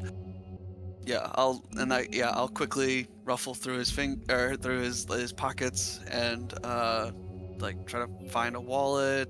Yeah, he's got a wallet in his pocket with his driver license. And anything else in like the glove compartment that he was looking at. There is just a bullet. There's a gun like a Luger, old style Luger, and like a road map, like an atlas thing, and probably like old packets of cigarettes. I'll take the map, but yeah, I'm not looking at anything that I'm taking. I'm just quickly stuffing it into my pockets. But then I will try to like roll up his sleeves and see if there's any like identifying tattoos or. Yes. Like on his left arm, he has. Nah, I fucking knew it. He has a tattoo of a black dragon, spiraling around not a dagger, probably like chrysanthemum flower or something like that. Just kind of hold his arm outstretched, and put my gun away since he's dead, and I'll take out my camera and snap a photo of the tattoo. Okay, I mean, you always had the little light in the car that you could turn on. Usually when the door's open, so that would have been on. You'd be able to see and take a okay-ish photograph of it. Yeah. Yeah. You'll definitely notice like activity, people looking out their windows and stuff like that this time of night with a gunshot going off, because that is not normal here. But with that done, I'll quickly, again pop my collar up to try to make myself not as identifiable as possible, and I'll just quickly get out of the cab and walk away. Okay, give me a 2 dice roll to sneak away without anyone seeing you or without cops coming up close. It's going to be a failure. Someone's going to get a good look at you, unless you stress you roll that, and then you're risking. Okay, you're fine. I win these. Living on the edge. Yeah, you kind of like pull that cover up, you walk away. That typical scene you see in movies sometimes, the cops pull up as you're just kind of like walking down the street past them, and they're like too preoccupied answering the call to actually paying attention to you. Oh. You dip around the corner in the direction that you saw Suki go off in. I think probably we'll have the two of you coming up to the apartment block just as James is coming out to get into his taxi. So you're surprised to see James coming out of the door, entering a taxi as you approach. Oh, James. What happened? Limothy? Yeah. Hello. We're here. What's going on? Nothing much. James, Wait what's for going my on? You're nothing literally much. sorry, you're literally like getting into taxis, yeah, right? I'm gonna get into a taxi. Oh yeah. Oh, I'm about to go to the morgue. What are you guys up to? You want to join? Yeah, let's do that. So they are supposed to be surveilling Chin at this time. So them being back here this early is not where they're supposed to be. How did it go? Oh. Uh, It didn't go bad. well. Uh. We got made. Or at least Yeah. I'm pretty sure. We tracked him to a party, and then apparently it was a whole ceremony, and we did not have invitations, so we were found out pretty fast. But I did manage to snap some pictures. At evidence. And there was someone, the taxi driver was tailing us. You hear sirens. Yeah, he's He's not available anymore. Wonderful. So I got a phone call last night about them finding dead bodies in the ocean. Oh? And one of them is Fang. We should really ID that to see if it is Fang. Oh, aren't you Wait, guys gonna be tailing Fang? something? Yeah. Well, yeah, but we got made, so that's why we're back. Yeah. Because Yeah. we had to fight our way out. Oh. I asked Mark to join me, but he's sleeping. Wait, didn't you and Mark say that you spoke?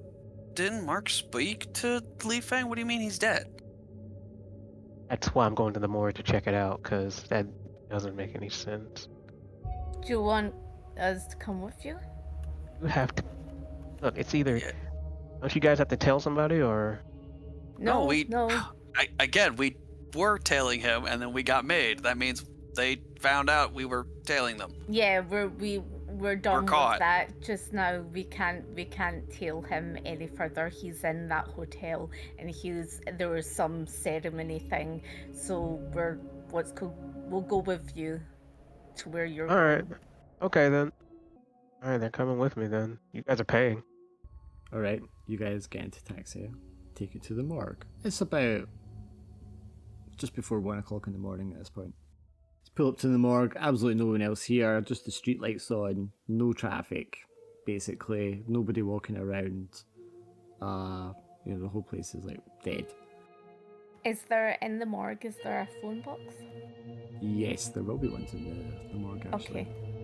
Yeah, I'd like to phone through to To where? code to MI6. Okay, we'll ring out a few times and then they'll answer. They're like, yes, this is the station. Oh, I have some information. Okay, so take your identifying details so they know who you are. And you're like, okay, what would you like to report? So remember I said that we were investigating James Chen. I mean, I wouldn't remember agent because I haven't spoken to you before, but okay, go on.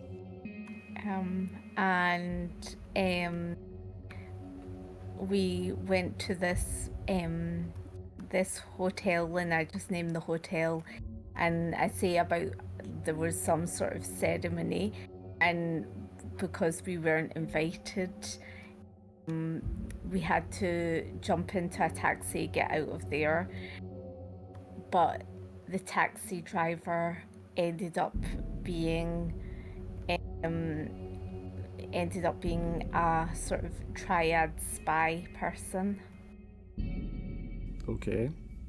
Did Calvin give me the name of the person? I haven't had a chance to go through anything, and I didn't tell you much. I'll tell you more, but the person, my CIA colleague, was threatened by him. Like, he pulled out a gun on my CIA colleague, in self-defense, my CIA colleague shot him. Okay, so your CIA agent that accompanied you has shot a triad member. Okay, where and when was this? And then I tell him the location. Okay, and what's his condition? Are you with him now? Is he still alive? He's dead. Okay, well, you and your CIA agent will need to come in immediately. Okay. Well, I wasn't in the car. Well, you're of the still- scene. I just saw it. You're still on the part outside. of the murder. You will need to come in. Okay.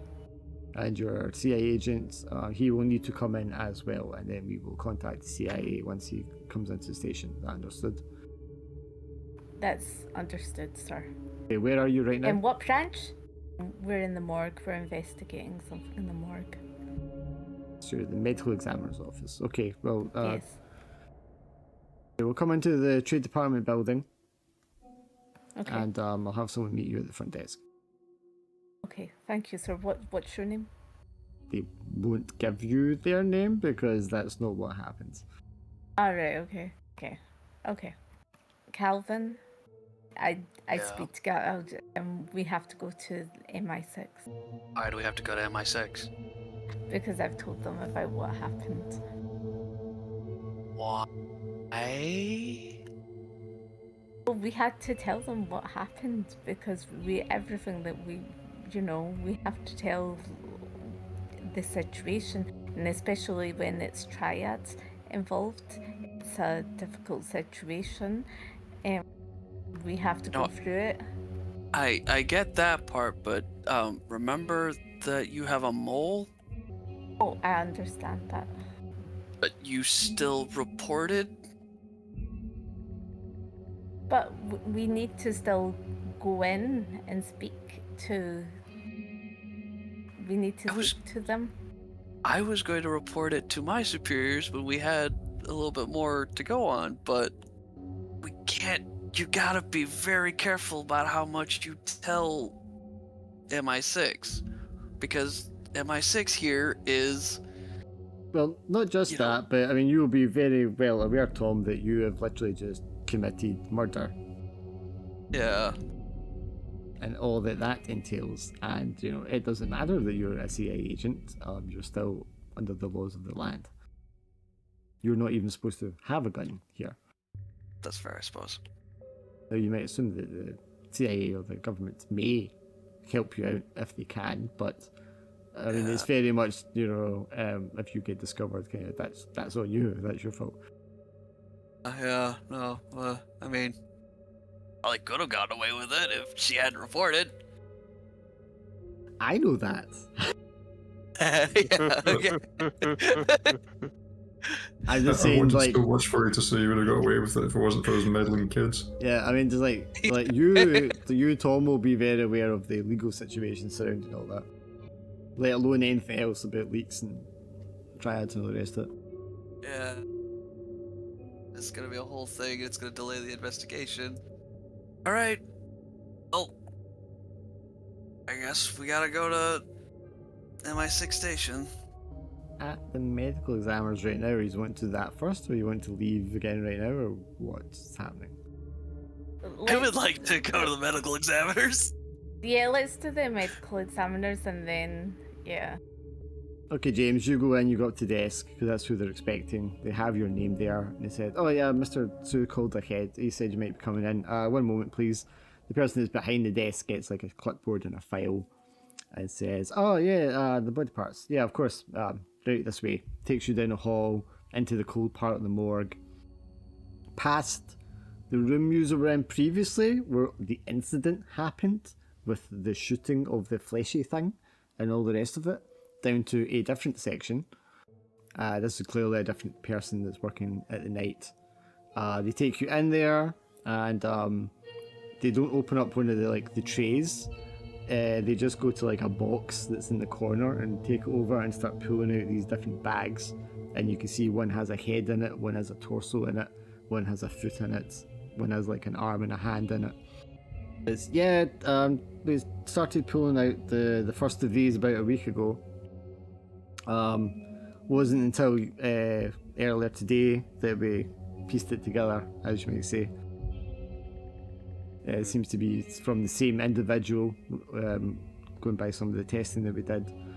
We were able to identify them, or at least a preliminary identification, based on some of the tattoos that you can see here on the arms and on the back and on the chest. Can I have some gloves? Yeah, of course. Give you latex gloves. Come on, and then I just commenced to just studying. Yeah, so it's quite decomposed. They've been in the sea for a few days, so a lot of it's had chunks taken out of it. And you're like, how could anybody recognise who this was? But as they explained, the torso was the first piece that they found. But it wasn't. They couldn't do any confirmation of until they got the arm, which you can see has like this intricate black dragon design like down the arm. So we were able to match these Black up. dragon? Yeah. Well, I mean, there's other ones here, but the triads. It's fairly common for to have black dragons and generals and things like that as their tattoos. Okay. So the records we've got here are for a Wu Li Feng. It's got quite an extensive criminal record. So there's there's records here of his tattoos and the markings that he has. You can see here in the chest area we've got this like tissue scarring in the lower right. Also, all leads to be does assume that this is the same man. Unfortunately, the face is so eaten away that it'd be impossible to make an identification from it. And the corpse was naked, so there was no ID card or anything like that on him. But we're fairly certain it's the right individual. It's the same age and such as he was supposed to be. You guys check any of the other, just go, and the head. Yeah, you can see the eyes have been like eaten away. Most of the fleshy parts of the cheeks have been eaten away. It's obviously been floating in the ocean for a while. Open his mouth. Again, all the fleshy parts of the cheeks and the tongue and all that will be like gnawed upon, eaten by scavengers, picked at by the fish. As for cause of death, somewhat indeterminate. There's no puncture wounds, there's no gunshot wounds, there's no signs of blunt force trauma pre-death. Whatever killed him obviously happened and then the body was dismembered afterwards. But there's no obvious signs of like an attack or anything like that. There wasn't the level of water in the lungs that we'd expect from drowning, so we don't think he drowned either. So potentially it was natural causes.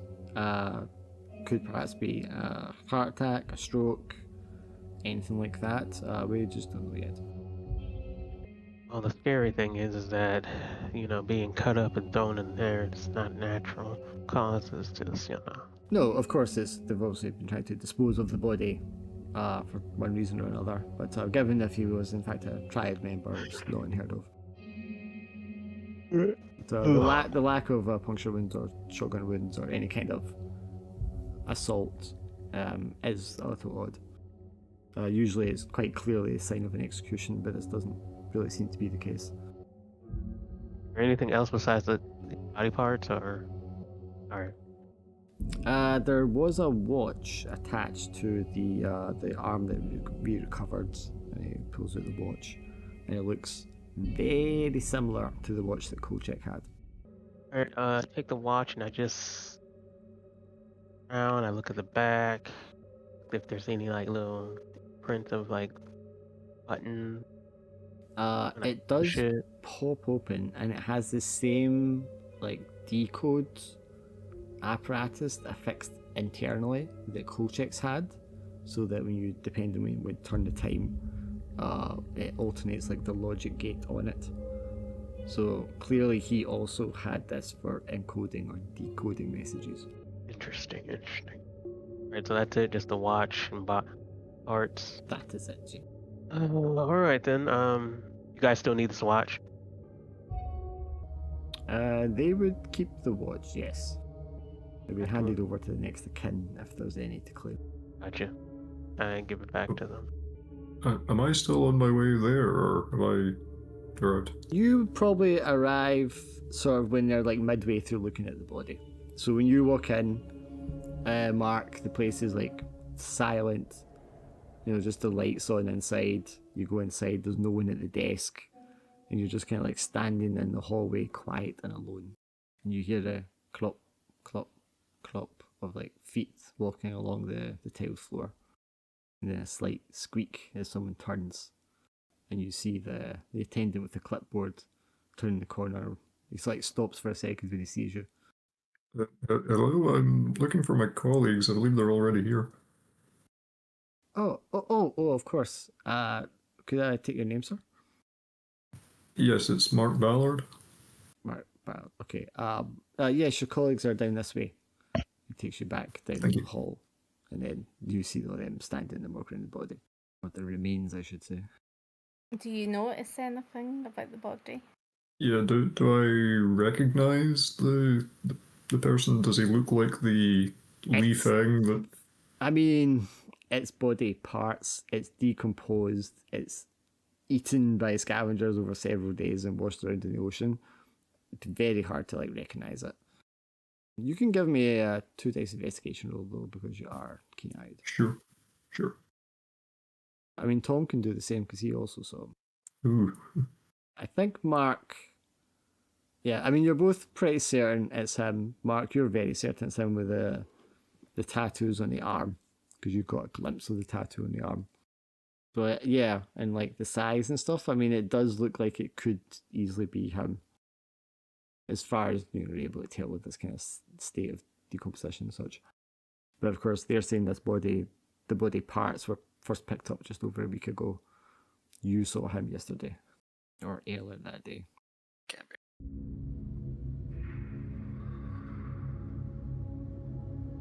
So whoever we met before presumably must have had a good idea of what Bo Li Fang looked like and would have been able to disguise himself.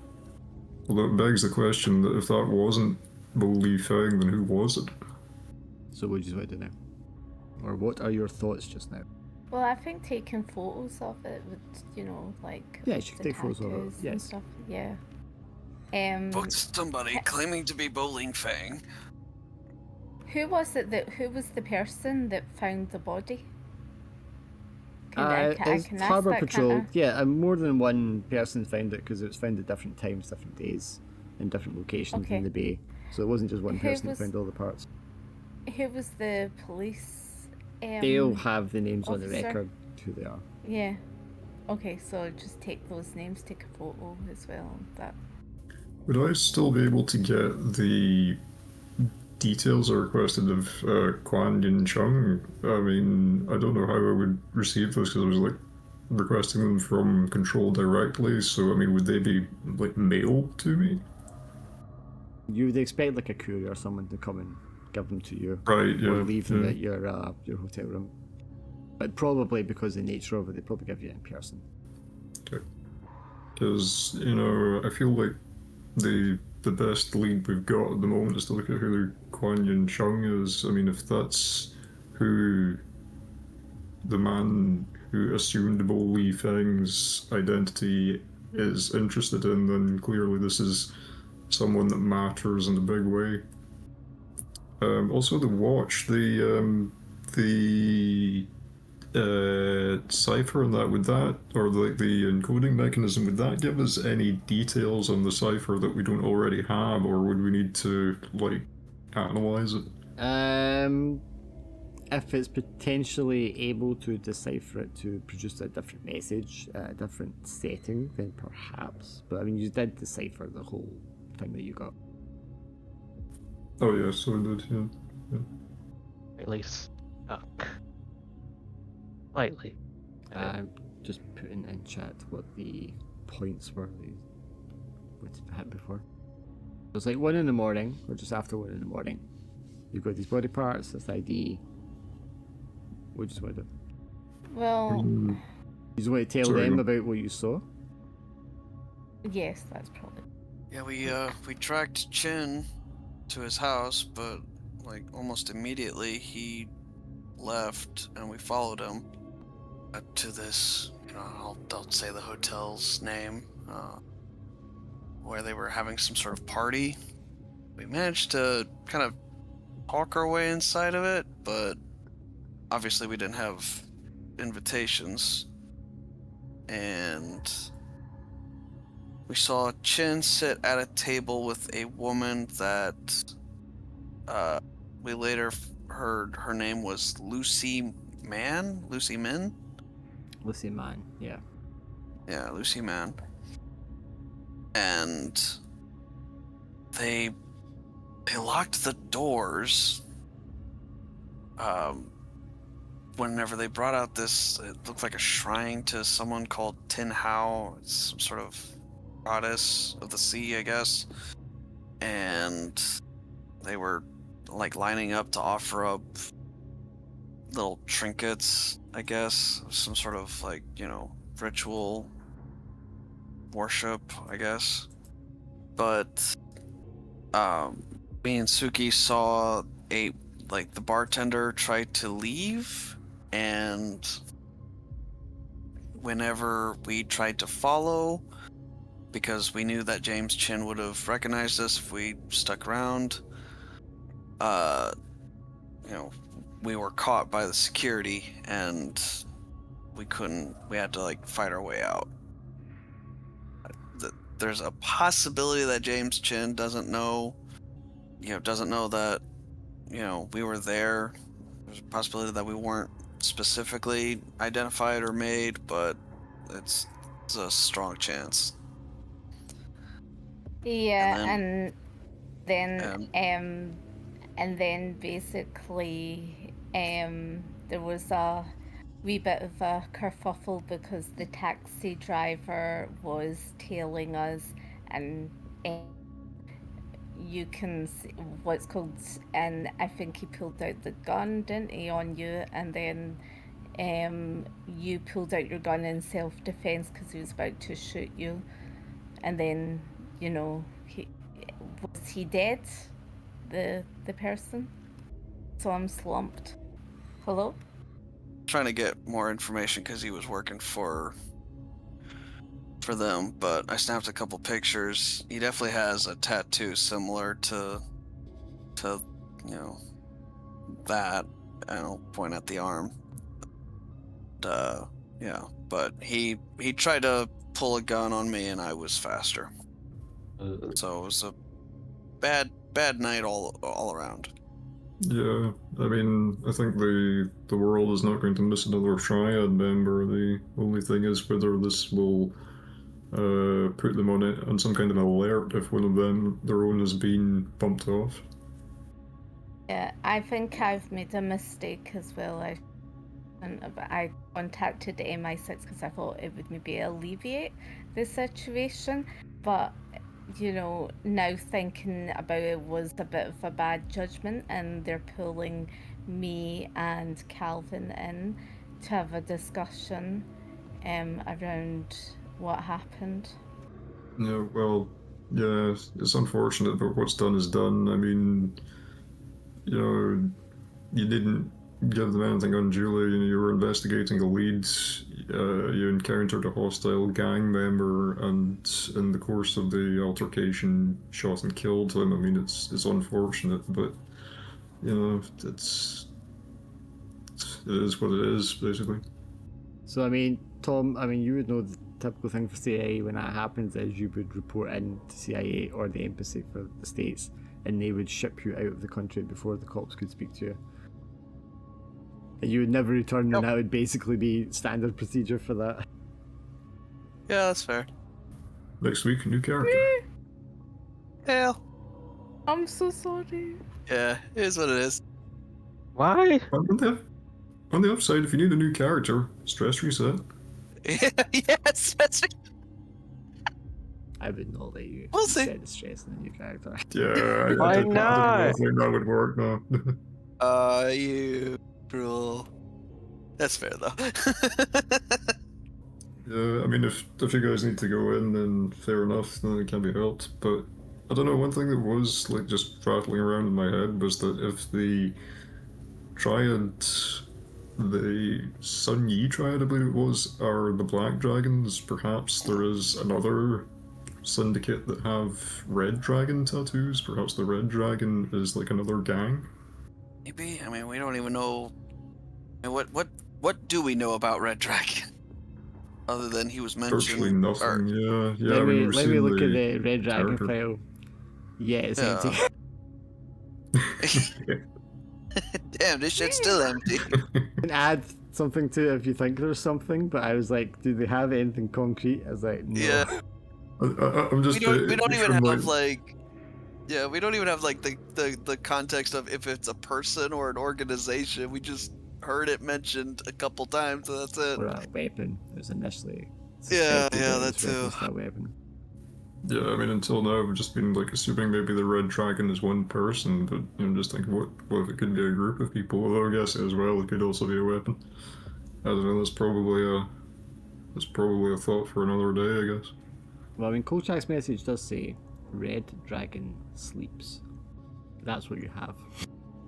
Do you, Calvin, it's really up to yourself. Do you want me to go in by myself, or do you want to come with me, or what's the situation? I think we have to go in. So Yeah.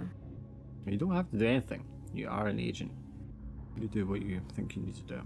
okay, obviously CIA standard procedure is I get shipped out before the law cracks down on me. Would MI6 know enough about? Kasuki didn't name me. She just said her CIA Yep, counterpart, which which would be one of two people. okay, yeah, that's what I was afraid of.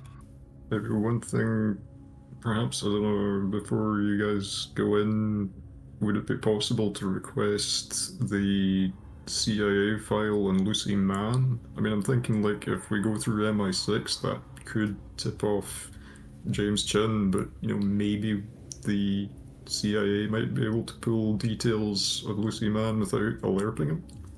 And I guess until MI6 starts making inquiries, like, hey, one of your guys needs to come in. I guess we do have some time. Yeah, I mean, we can probably put it off for like maybe a day. Or I could say like this CIA guy was called like say Dino or something like that. That because no, she didn't that's give. They know who you're working with, though. Yeah. Sorry. That's true. Station Master Jacob Poole knows who you're working with. yeah. Frank Is it Cannon of the Jacob that I CIA. spoke? Frank Cannon of CIA knows who you're working with. Oh, James right. Chin knows who you're working with. And Control Okay. knows who you're working with.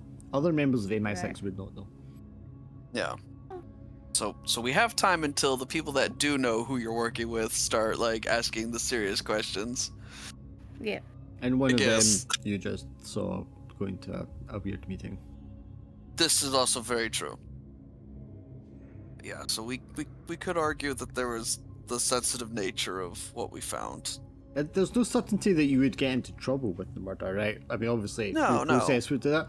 But if it was identified that, it was an enemy state or something like that, or if it got covered up, which happened a lot back then, Yeah. it might not happen. But I think as American, you'd probably be like, the Brits are kind of a bit more by the book, especially right now, about certain things, Yeah. and they don't want to upset Yeah, the Chinese. So by letting you run around killing people is probably not going to look good for them. No, probably not. But at the same time, not my department. Well, yeah, I mean, that's generally CIA's attitude, right? Yeah, exactly. Not my country, not my department. we do what we want. Yeah. I could I'm American. Just go, I'm the main character. I could just go in and, and just like. You could, but you could also get in trouble. Yeah. Oh. I Or think you we might not. just- I mean, it just depends. Yeah. Yeah. Okay. I think we until the bell tolls, we have some time. Right, so So the I other think we thing just you said blow it there is off. maybe swing by CIA, see if you can get a profile on Lucy Mann. Yeah? That definitely, yeah. So do we want to do that just now at 1 o'clock in the morning? Yeah, God. let's get that We- done. Tell you to Yeah, we just don't may work as by well, it's nice working and hours, fresh. so I feel as if Ugh. it's like fresh. Let's just get it done. It's like let's need get it rest, done while yeah. it's there. Yeah. Sure. Let's go to the CIA building. Who's going to go inside to ask for it? It's probably best that Well, it can't be you. Jason. obviously. It's going to be Jason. Jason, is it? James. Jason is his alias. Yeah, so it should be James, shouldn't it? He's the lead. Technically, Tom is the one that does the requisitioning of information and stuff like Yeah. All that. right. Okay. Well, yeah. I was well, just then, about to yeah, say. But Okay. Tom has been Okay, doing well, all the Tom- lead stuff today, All so right. Yeah. Okay. Okay. Well, Tom can go in. you can both go in. That's fine. Yeah. All right, Of Men in course, Black yeah, style. we Let's belong. go. Yeah, you both go in. Yeah. Pretty empty building. There's a lot more people working late in this building than probably most other buildings. Also because of like time zones and things like that. So people are like in there on the phone, on a computer, writing up files, checking file cabinets, busy filing, sorting stuff, checking information, all that. So when you go in, there will be somebody in there, hopped up on coffee, with a cigarette in hand, and just like, hey guys, how can I help you? Need a profile for any information we have on Alright, a Lucy man. Lucy, man, how'd you spell that? I I'm just don't kidding, know. I'm just I'm kidding. taking it again. Okay. I pull up, take a seat. Having a long night, guys? Yep, have Very the long ball. night. It's like flicking through files while he's talking to you, and you can tell he's like hooked up on caffeine because he's like blah blah blah blah blah, and maybe something else, and he's like talking away, asking how your time been here, anything interesting, have you seen the women around these parts, all that kind of stuff. I won the horse race. I ran a horse race. Oh, the horses, yeah, and he starts rattling on about how much money he's gambled at the casinos. He will definitely give you a file that they have on a Lucy man, aka Shuli man. Oh Jesus! I thought you were gonna say Shuli Fang, and I'm like, No, holy it's shit! Too many. It's because I got all the things in front of me at the same time. That's fair. That's fair. I'm more tired than I thought it was as well. My brain Philly confusing up. Fang, Philly Mang. Yeah, Philly yeah. Wang. Do you want them to type you up a copy so you can take it away with you? Yes. Yeah, that'd be appreciated. I will give ownership to the two Americans. So Glim and Swindle should be able to read that just now at the bottom of the Operation Silent Mirror files. Yeah. And then finally you have something that you don't have to give the Brits right away. Yeah. Right. Yeah. Well, let's Nice. just not give this to them ever. So nice. And by the photo on file, Tom, you will recognise the same person. Same person. Okay. Well then. Obviously they're reading that just now. Do you want to tell the others what's on the file, or do you just want to share it with them, or what? Again, there's not a whole lot. Yeah. Yeah, I know. I was expecting a big fat like I did it, you know.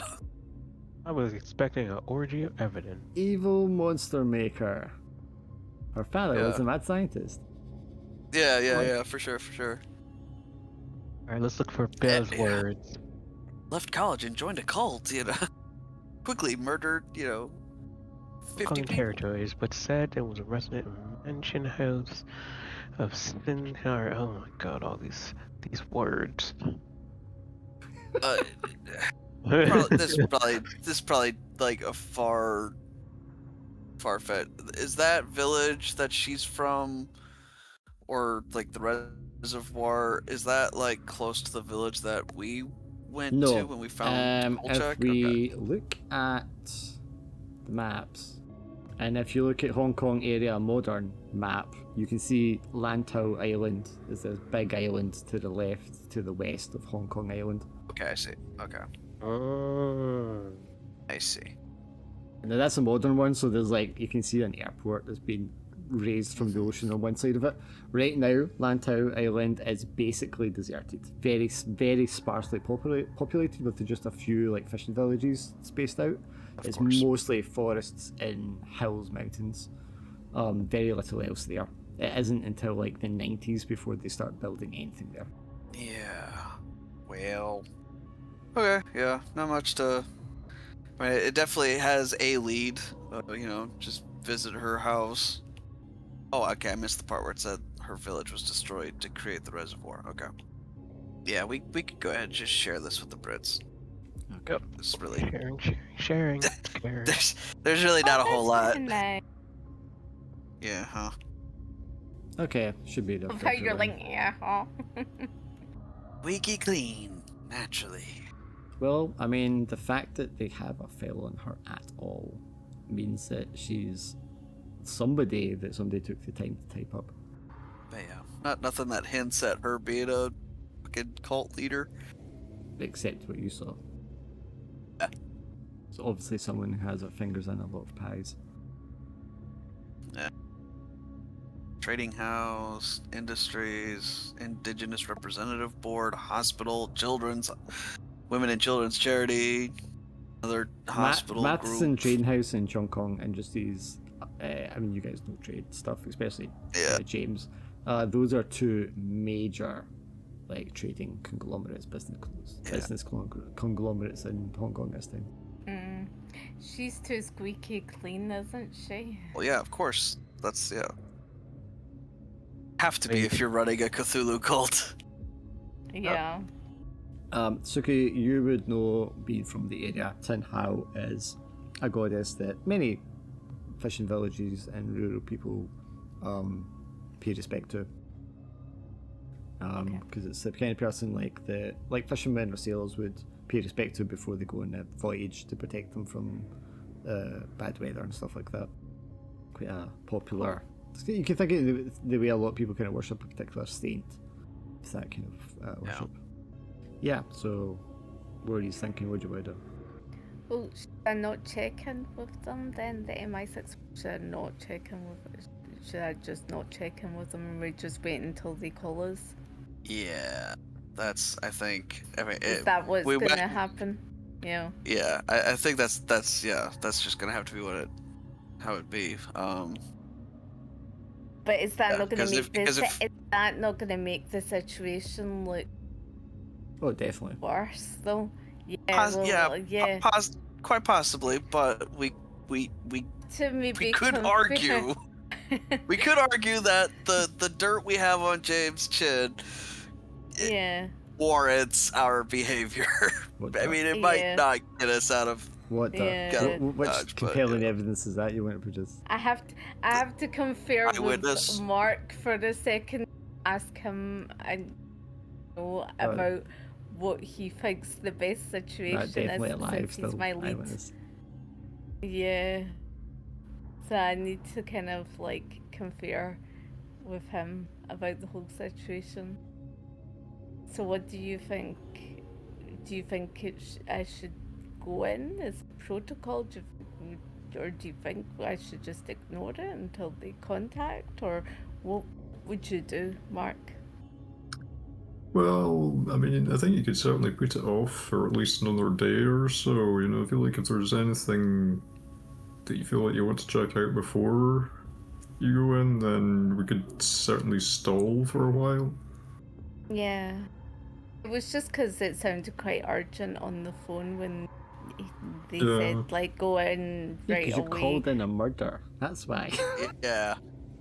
Yeah. Yeah. I mean, I did actually kill a guy, so you they know. would want to get ahead of it before it became like Yeah. too much of a police matter. Yeah.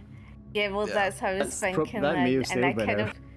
Yeah, I think maybe we need to go in. Just Yeah, I mean, I That's think still that's yeah. fair. I mean, it would Yeah. say that hanging over us. Yeah, I just feel if we left it too long and then it just like gets really turned on us, you know, because stories can spiral. So let's get this sorted. Okay. Oh, it's nice knowing y'all. No. It might not come to that. So like, let's yeah. Two characters done in from being too fucking honest. Okay, but are we there? Is that what you want to do at 2 o'clock in the Yes, morning? yes. You want to go hand yourself in? Yes, I just Uh, well, yeah, I feel like we need to just get it sorted and just so that it's like it's off the chest, it's away. I mean, that's easy for you to say. You didn't shoot someone illegally. I suppose that's true. But I feel like I'm more kind of like safety first, get everything out the way. I just don't want it Yeah, because you're the hanging one who's not over me. looking at You know, Yeah, you still hung but people back then. I'm giving Calvin the option of not, if he doesn't want to go with me, he doesn't have to. I can just go in myself. Well, he knows that. Have that option if you don't want to. You can just like not, you know. I can just go in. Yeah, true. 2 o'clock That's in the probably morning. what I'll- You've just seen this Yeah. body of a man that you just saw earlier in the day, or / yesterday. What do you want to do? Well, I know what you I want to feel do. like, yeah. I probably need to sleep. Yeah, we might Running as well on sleep. fumes. Yep. Well, I'll just say that. I'll just say, well, he's gonna come in the morning, later on. They're not going to accept that. Well, actually, I mean, depends on circumstances, obviously, but back in the day, gentleman's word stood for a bit more than it kind of Yeah. does now. Yeah. You know, that's fair. So, especially you watch films from like 30s and 40s and that, they did that kind of shit all the time. They were just like, we need to Yeah. talk to you about this person, these 3 people that have been shot, and he's like, well, I'll come in the morning. Yeah, Yeah, that like, is okay true. then. We have watched movies where they've done that and they've went. We need "Right, to I'll see your come in," clothes and, you were like, wearing yesterday. Yeah. And they're like, yes, I'll bring them in tomorrow. Yeah, that was as well. That was in a 70s one that we watched, an old 70s movie. Yeah. Okay. So I'm just heading there. Right, so you're what- going to call up right. and say that. And the Americans, they wouldn't just go back home and get sleep, yeah. Yeah. I asked Mark if he'll come with me. Yeah, I mean, I'll go with you if you want to. Yeah. Alright, so, okay, You so... can go as a character as well as in, like, as in for, like, talk up, Tom, as in, like, Calvin as in Okay, his so character. you as go in- in, and there is like secretarial kind of staff there, and an agent. And you come in with Mark, the agent kind of like walks up to you, Mark, and is like, "Sir." Yes, Suki was requested to come in over an instant. And you are the American gentleman accompanying her. No, I'm the lead agent in the. Well, I'm the lead British agent in the investigation. I Oh. wasn't present at the time. I see. So where is the gentleman who shot the other gentleman? We believe that he is to follow as soon as possible. Follow, sir. He advised that he had CIA work and he will definitely come in and later on In due course. in due course, as in that today later on. I'm sorry, was it an inconvenience for this person who shot a man to come in and explain himself? Oh no, he has loads of work. He has to catch up with his CIA, his bosses and his agency, and and I'm afraid. he's had a rough night, for someone throwing a gun on him. It's, that is quite traumatic. I mean, I'd imagine it's bloody traumatic for the fellow who was shot. No, but I feel like it was more just self-defense. He was going to be killed. What exactly know? was this American doing walking around with a firearm in the first place? Were you aware that he was carrying a weapon? I was not aware, sir, no. However, he has, since I've met this gentleman, he has been in, high esteem, and my colleague vouch for him as well. He's been very, smooth, very logical and smooth-headed. He wouldn't have done this Smooth-brained. if... What? He said Well, smooth-headed, smooth- I was thinking smooth-brained. He's very calm and level-headed. And logical. He wouldn't have done this if it wasn't, if his life wasn't in danger. Well, that's He all was very going to well be to say, shot. ma'am, but surely he could have came in and said that himself if he was This- that confident. Yes, but it's. You said he's gone. I you mean, know, these it's Americans have a it's tendency to very, just disappear. it was very traumatic. I think, you know, he is in his word, and he has promised me and Mark that he will be returning to the Alright, well, office to speak to you. Okay, well, what's the fellow's name then? His name is Calvin. Calvin what? I don't have his last name, sir. Mr. Ballard, do you know this gentleman's full name? I don't believe we've ever been given the full names of the American agents working with us. You were introduced to them by their aliases originally. Yes, just by Calvin, by the first name. No, you were introduced to them with the surname. I don't have a note of that, sir. I'm very sorry. I'm sorry, so you were travelling around with an American who was carrying a weapon that you didn't know about. This person you don't know well enough to even know their full name. And yet you're going to take their word that they're going to be a good fellow and hand themselves in the morning. They will, sir. I'm sure Okay, of well, it. how are we supposed to track this person if we don't know who we're looking for? You said they're an associate. Are they working on a case with you? Sir, I'm only supposed to speak to my what's called my lead on that. Well, who's You your know, lead? as in the point of contact on that. Well, who's your case I officer? cannot.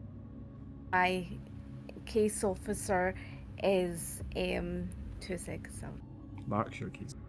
Oh yeah, Mark about that, and I. All right, you know, Mr. Ballard. I'm not allowed. So, what case are you working on? Like, how can we track down who this person is?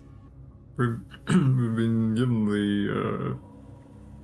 the operation title Silent Mirror in this case. The two Americans have been working with us in tandem on this as represent. Trying to find the thing in the case files. Well, I mean, this all sounds like perhaps the station master should be sorting this out. I can't say I'm jealous of you. He's not going to be happy being called up at this time of night. But I suppose you better come in and take a seat. And we'll get you a cup of tea while you wait. Sir. Thank you very much. Well, you don't need to thank me. I'm just here to do my job. I know, sir, but They will I'm fetch you a thankful. pot of tea and some cups while you wait, as the station master is called in. Do you drink the tea? I don't drink the tea. You never drink anything that people give you. It's looking very just- suspicious. I don't like tea that much. I'll drink the tea. Drinking the tea and thinking of England. It is pleasant and refreshing, especially this time of the morning. And much needed. Suki, on the other hand, suddenly falls unconscious I do not. and is dragged away upstairs. She into didn't the drink dark the room. antidote. She didn't drink the antidote tea. Mark reaches not up, true. pulls down his hair, and reveals himself to be a mutant. I was the tall man all along. Oh, It's all according to plan. After about half an hour, 40 minutes, Jacob Poole will pull up outside and come in, storming in. Clearly he was half asleep when he's been called up, although he's dressed impeccably. And he comes in bleary-eyed, looking down at both of you, scowling, and he closes the door to the room. Alright, well, what is this mess all about? Someone's been shot? An American was involved? Oh, Yes, one of our American counterparts. So. Yeah, this is blown out of proportion. The triad man, who was a taxi driver, but was part of the triad, shot. Was about to shoot my American colleague. Okay, so which of the Americans are we talking about here? I'm assuming one of the two that was assigned. Calvin. Okay, it's must have called that. Okay. And when did this happen? It was in self-defense. Okay, so This shot a happened- triad member in self-defense. Right, this... Yes, I mean, that sounds reasonable enough. Why hasn't he come in? because it was very traumatic for him. Yes, I'm sure. He hadn't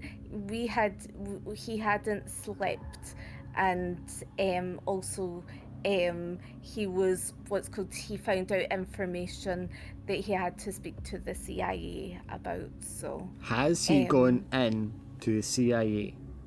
yes, he's went into CIA to reveal the information Amazing. that he has. So he's gone.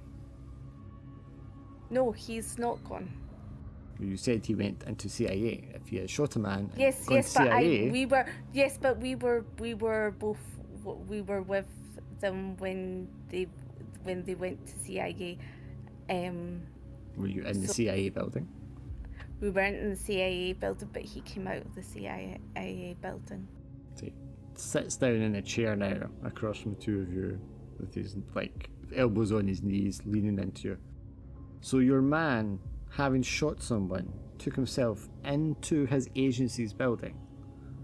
But rather than keeping him there or shipping him off, he then returned to you. Is this correct? Yes, sir. It's a tad unusual behaviour for our American friends. Were you either of you aware that he was carrying a weapon? I wasn't aware that he was going to be carrying a weapon. Was there a good reason for him to be carrying a weapon? I mean, you were dealing with a tribe There member. would- What were the circumstances of this?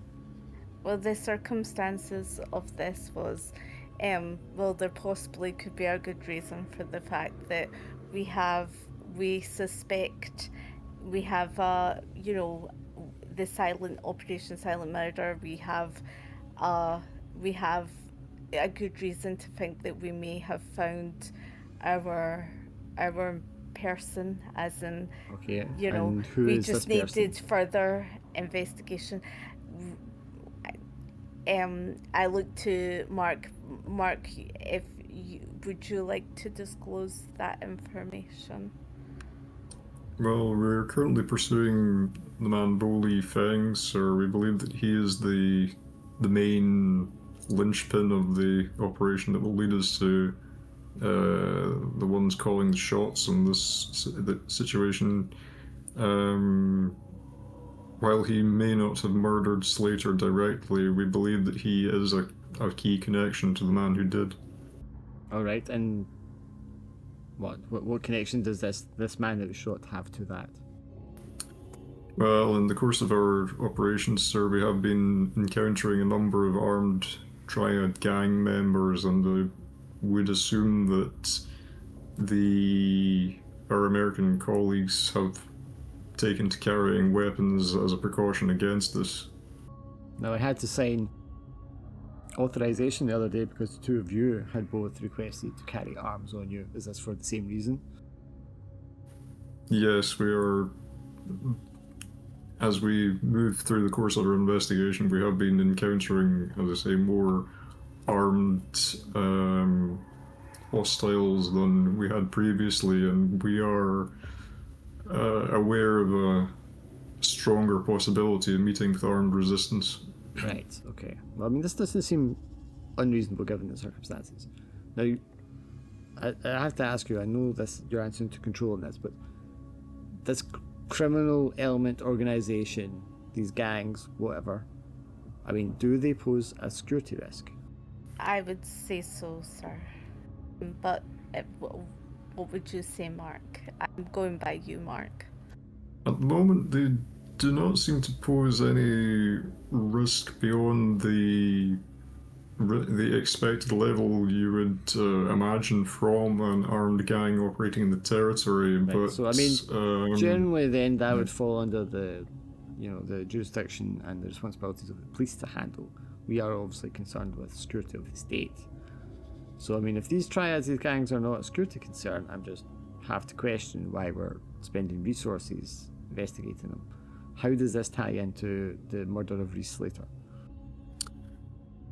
We believe that Boli Feng was a connection to another organization, possibly within the Triads, who operate on the level above them, but as yet we do not have any concrete names or evidence to support this as yet. We're currently hoping to work on Mr. Li Feng further to see if we can open up that connection, but Mr. we've Ballard, recently... you're beginning to sound an awful like Mr. Slater in his early days, convincing me that there was some shadow organisation that had to be investigated, that was potentially a threat, that the threat extended higher up, and he was also never able to produce anything concrete. It was all suspicion and hearsay.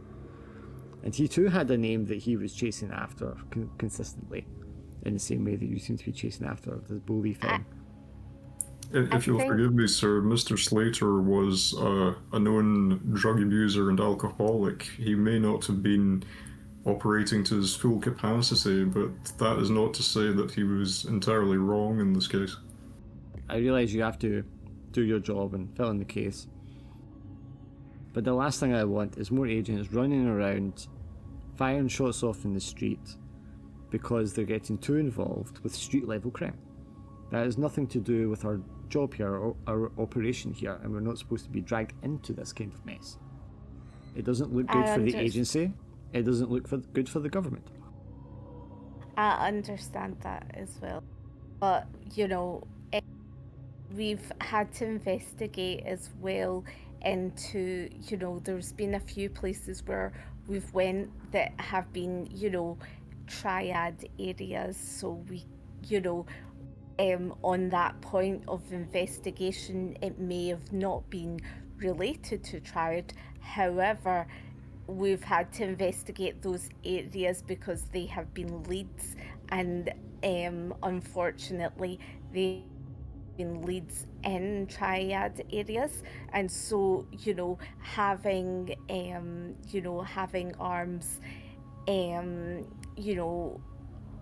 case in territories that are hostile, especially young men walking around that they don't know, that are unknown, can create hostility of strangers in I understand neighborhoods. So, taking the weapons yes. for your defence, Mrs. Sang. Yes. I don't have an issue with that.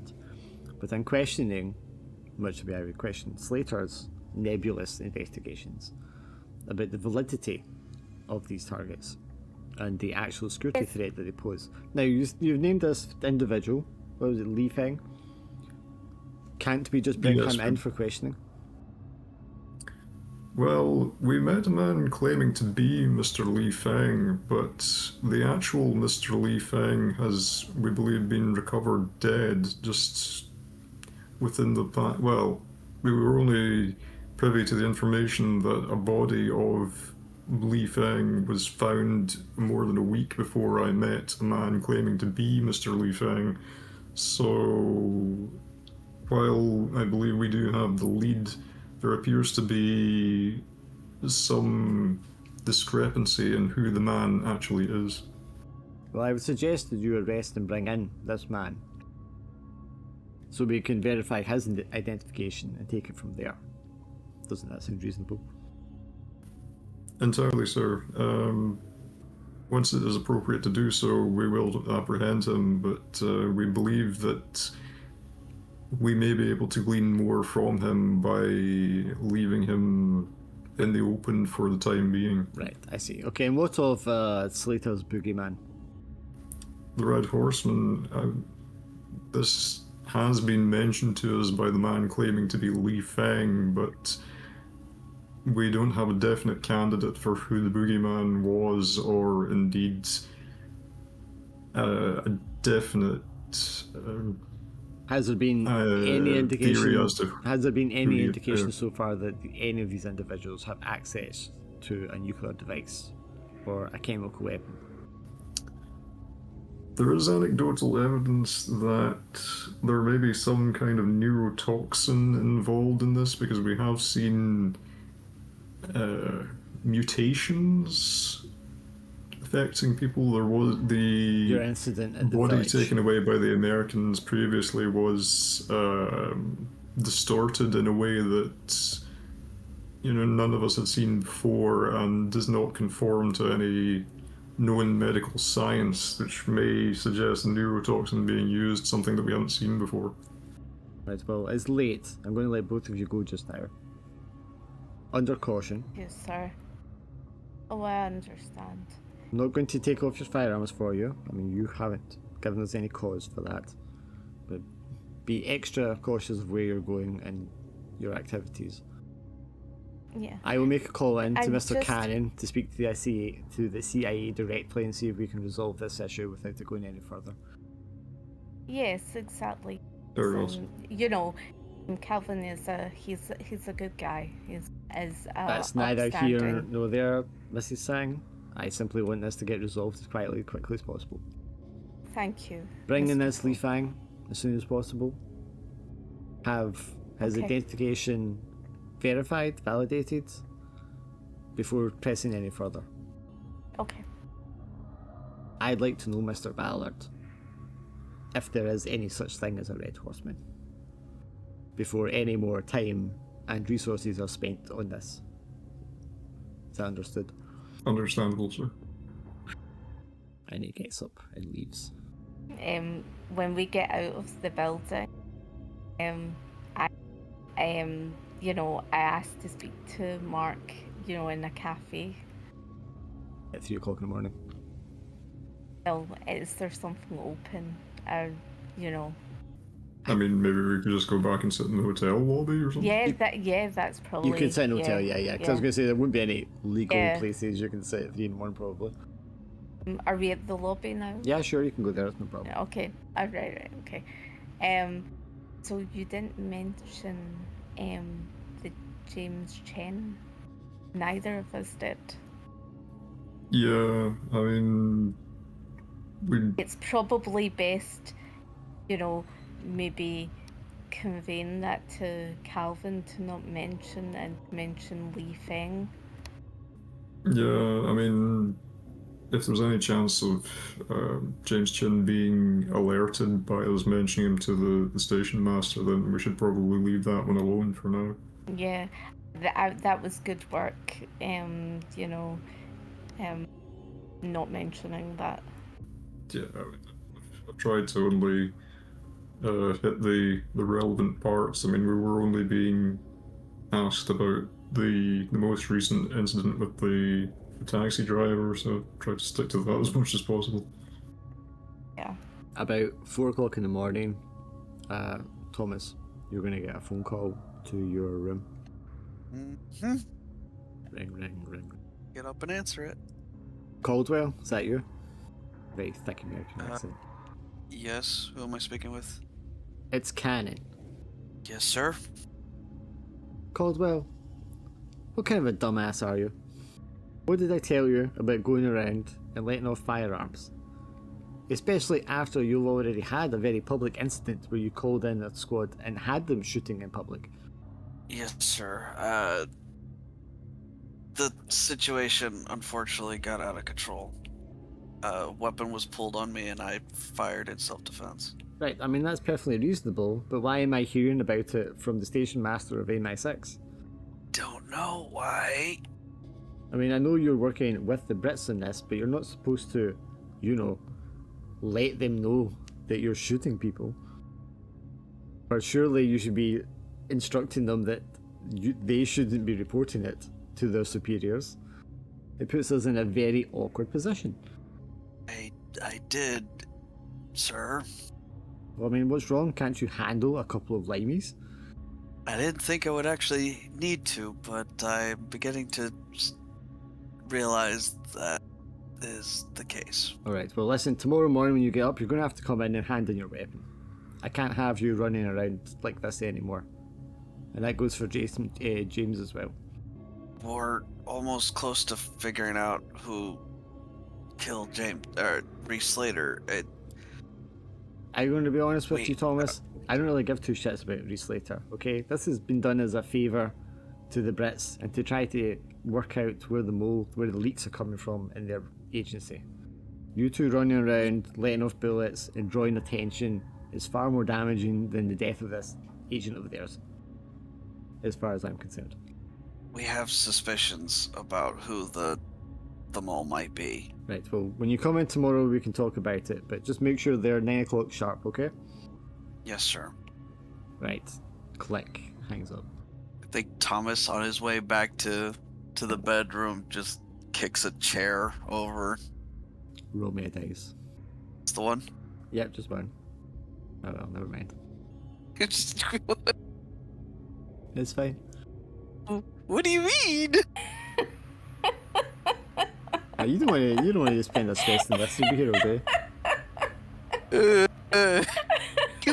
That's it. I wasn't going to. I'm not sure. Oh my goodness. This motherfucker. This is just like, you're like, hey, make a perception check. I failed. Oh, you don't see it. See what? See what? Yeah, pretty much. Bastard, if You I never fucking max know. out I'm gonna max out my stress bar, I swear to God. Okay. But I still fucking... Oh my goodness. So I mean, you can do this. could roll it. You could roll again. You could also score something Oh, out yeah, to coulda. reduce your stress for something. I can't score this one out. Okay, well I guess you got to roll good it then. point. Risk it. It's only a little disorder. What Or you can let it possibly go. go wrong? You could just let it Oh go. wait. It's alright, you still roll 2 Oh, dice, we know it's I- the second one. Done now. 3 isn't higher than 5. Okay, you kick over the chair, and on the underside of your chair, at the rim of the wooden frame, on the inner side of the rim, there's a small wire. No shit. No shit. I immediately reached, like, it's just a wire. Well, the first glance it's a wire, yeah. Definitely taking a closer look at it. It goes into the cushioning on the underside of the chair. It looks as though maybe like the pressure of like sitting on it or whatever has caused the wire to kind of like poke out when at the seam where it wouldn't have poked out otherwise. I'll just pull at the wire and try to There's a find listening. where it connects. There is a listening device within the cushion. There's like the firm panel which is in there on the seat between the cushions. The listening device is like attached to it. About 10 years before this, the Americans discovered, or I think maybe it was in an office for like 10 years before they discovered it. The Soviets had like a listening device that used like a hard surface to like create certain frequencies that could be transmitted. And it's, I think I know the exact thing yeah, you're talking about, it but was how yeah. the Soviets were able to listen in for ages without actually powering the device. So yes, there's a similar listening device in the underside of this chair. Yeah, definitely smashing the fuck out of that. And probably could not be able to sleep until I like searched my entire apartment for any other signs. Okay, roll 2 more dice to investigate. Put myself insane. Now, of course, these rooms have been cleared by security before you were given them. You find one more listening device in the light switch. Fucking believable. Yeah, do they? Obviously, they're not gonna have a like full blown made by the CIA, but does it look like something I would recognize as one of ours? Or I guess I probably should have asked this for the first one too, but. It's probably Soviet manufactured or a design based on one of the Soviets, so it could be Chinese. Well, I definitely smashed the shit out of it then. You want to tell Jason about it in the morning? Oh yeah, definitely. You want to search Jason's room in the morning? Yeah, probably. Okay, you'll find 2 more. My God. Sitting together, Jason and Tom, in the morning with your little pile of broken listening devices. What do you want to do? Wait, I'm there too, or just Yeah, because you came in your room and you 'cause- looked for bugs and you found 2 more bugs in your room. Yeah, fuck? How'd you find those? I mean, 2 were in my room, so whoever supposedly checked out our rooms didn't do a very good job. And it was sheer fucking luck that I found these. Okay. So, what's the next move? I have to report to CIA Oh. because I killed a guy. Oh. Was he bad? Probably. You know standard procedure. Yep. Trying Alright. not to get kicked off this investigation, but Wait, what do you mean it's kicked off? that's the standard procedure. Is they ship the if you know they don't want the authorities to get a hold of me, so CIA tends to ship out guys. And already, yeah, Frank Cannon called and wants both of our guns. I beg your pardon, I didn't shoot nobody. Yeah. Some things I shot was pretty much hollow and Giant. Well, it's shadowy. because the looking. yeah, it's because this is like the second time it's been public, and of course it's me, and which unfortunately Suki reported because the Brits are really by the book about this sort of thing. Alright, I man, didn't so look. leave any traces of me otherwise. Alright, we can do this two things. We can do this as devoted, or we just do stuff by the books. Which one do you want? Have to. Frank Cannon's like direct orders was you and I come in and surrender our guns. That's nice, but what does your heart say? That Frank Cannon's ordered us to surrender our guns. Mini cricket. Fine, we'll do by the books. We won't be heroes. Fine, man. Alright, I guess we're going. Okay, so you will go down there at 9 o'clock sharp, taking the CIA. Cannon is not there, but the requisition officer is there. And he has been instructed that you're both to hand in all your firearms. Stop, Mark. Hold on. Where is he? Where's who? The guy. Shit, I forgot his name. Oh my god. Said he's not Frank there, Cannon? but this. Yeah. No, I mean, he's the operations manager. He's not there for all the day-to-day business. It'll be Michael Torkelson that is there to take your weapons off you. For you, particular, Tom is going to be like, okay, so which of these weapons is the one responsible for the incident last night? Oh, Just I take my point. gun back. Not I mine. know I haven't shot mine. he's taking all your weapons to hand in. You're not being allowed to walk around with them anymore. But he wants to know, obviously, which one is the murder weapon. I'll point to the one with the suppressor Yeah, on he it. carefully picks it up with like rubber gloves and puts it into a package. Is this the same ammunition in it that was in it last night?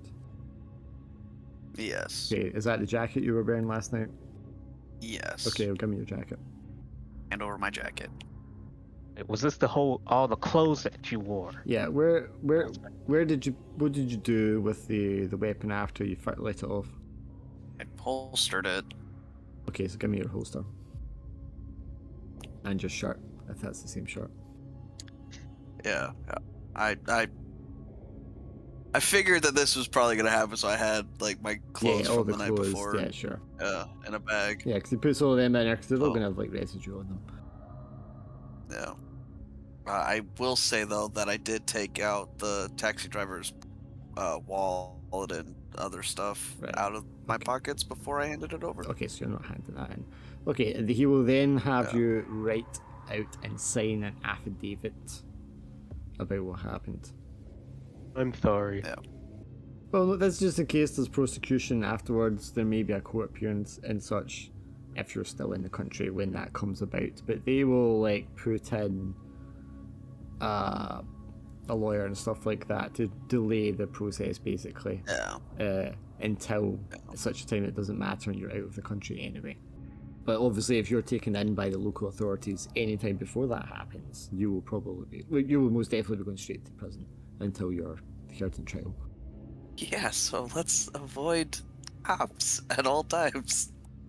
With James Chin in charge of Special Branch. So this is very much them going like, hey, look, this happened, self-defense, here's all the evidence, here's the affidavit, let us know when the court date is, and then he's going to promise to show up at time of the court date so it all gets taken care of. But of course, if you just so happen not to be in the country anymore at that point, well, that's just tough. Oh yeah. That's Yeah. that would be Oh the play. shucks. Yeah. And then at that point, you'd probably be like, look, this guy was a criminal, it's self-defense, blah blah blah. But yeah, the real thing is, if you get in trouble before then there's nothing they can do because you've got caught. Mm-hmm. Yeah. And you will no longer have any guns, unless you purchase them illegally somebody else, of course. Yeah. So just guns? Yeah, just guns. Just your guns, yes. You can still have your knife. So you know how the Brits were this like the beginning part of this investigation? That's how we are now. No longer cowboys. Look what you done did. Now our Hey, he didn't do anything. Fucking Suki reported. look how you didn't calling her know a it was snitch. It's not my fault. Told her not to. She did it anyways. Yes, but then there would have been repercussions, or someone would have seen. I'm sure, that like would the have been repercussions we're missing. currently suffering now. Yes, but it might have been even worse, though. Well, to be fair, you rolled the dice I to get away called and it you got in. away. So he would be fine. You fucking reported Oh, me I'm anyway. sorry. I was doing the right thing, the good thing. By doing that, I No way. be okay. Teaches you to do the right thing. Goody two shoes over here.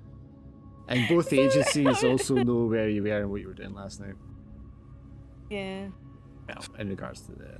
Well, Yeah. they think it's Lee Feng, though.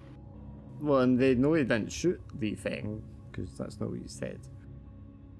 Yeah. Yeah. Oh well. Alright, next It day, happens. what's the plan after all this? Well, I thought we would go to the place, The place. the hospital thing. We should just like make our way there. You mean to ask about the medical examiner? Castle Peak, Yeah. the psychiatric hospital, I think she's talking about. Castle Peak, yeah. Because that's where, yes, where the medical examiner, Dr. Carruthers, was being kept. Yes. With this happy face on the left-hand side of the... Is everyone thinking the same thing? That we would start heading there? Yes, they are, because we're just going to skip to when Yeah. you're outside. So, the Castle Peak is a quite new hospital. It was only built a couple of years ago. Big, massive, as modern hospital as you're going to get in 1966, purely for psychiatric research and admittance. So, given a psychiatric hospital, it's not really going to have an A&E. There's not really going to be ambulances and stuff like that outside. You will see lots of orderlies, and it's a modern facility, so it's not like. I was thinking you do get like ones in the 60s that were fucking horrible anyway, but no, it's going to be more like a modern hospital. It's there for the care and careful treatment of people, not for locking up crazies and electrocuting them. But they will have a front desk. They'll be all very nice. They'll have a couple of Chinese-looking nurses and secretaries at the front. You'll see orderlies, Chinese and British, sort of white English British, walking around as well. They'll be mostly Chinese though. And the occasional person who's obviously a doctor, because they have a stethoscope and a white jacket to let everybody know they're a doctor. Yeah, so you usually attend. It's a nice morning, by 10 o'clock in the morning. What do you want to do? Or who's speaking? What are you asking for? I guess we could ask for the doctor attending to Dr. Carruthers and ask if they can tell us about his condition. Okay, it'll take a little while. A guy will come down, kind of reddish blonde hair, glasses, quite young. Comes down. Hello, I'm George Matheson. I'm the attendant for Dr. Carruthers. I'm sorry to tell you this. Are you investigators, police? With the security services, I- show them my credentials. I see. So what's I see. happening? Well, unfortunately, Dr. Carruthers has passed away. He was... He's passed away, my god. Yes, we did sedate him, and he was put into a secure cell. But at some point during the night, he has managed to break free of his restraints, and unfortunately, managed to commit suicide unintentionally, I believe.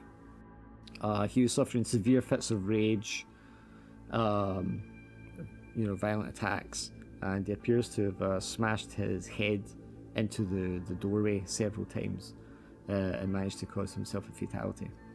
I'm assuming if you're here to investigate him, you also want to see the others. The others, you said? Have other people been brought in experiencing the same symptoms? It looks a little confused. Yes. Aren't you investigating? That's what's happening. We were investigating Dr. Carruthers specifically. We weren't aware that other patients had been brought in exhibiting the same symptoms. Oh, yes. We've had several patients brought in the last week or so, suffering similar symptoms. They're all heavily sedated and restrained. I believe 5 of the 6 of them are police officers. Were they all brought in at the same time? Were they... 3 of them were brought in together. I believe they attended the same incidents. They were transporting some biological material from an apartment, and afterwards they started showing symptoms, and then spontaneously attacked people in the close vicinity. The 2 before that, one of them was a policeman. He was brought in a couple of days before, and the other is a known criminal. He was brought in a few days before that. But we have them all in the hospital here, in their own wing, away from the other patients, so that they don't, so they aren't aggravated. So, may we see the patients? Yes, of course, no problem. He'll take you down a wing, down another wing, and then you're having to go through like locked doors, and then like a caged area. And it seems very empty. There doesn't seem to be a lot of people here, and it's just like almost like cells, like separate rooms with just like a little window and a thing to slide open to like pass food through or something like that. It says, well, I mean, being in your hospital, we've not had anyone severe enough that we've had to restrain them in this way, but with these patients, it's a severe psychosis. They're extremely violent, aggravated. There's no provocation required at all for them to begin these outbursts. And unfortunately, besides sedating them, we've not been able to calm them down whatsoever. We've had to forcibly administer fluids just to keep them going. It takes you to a series of 6 rooms where you can see there's someone like lying on a bed inside, strapped down. Have they been able to speak at all? Have they been intelligible?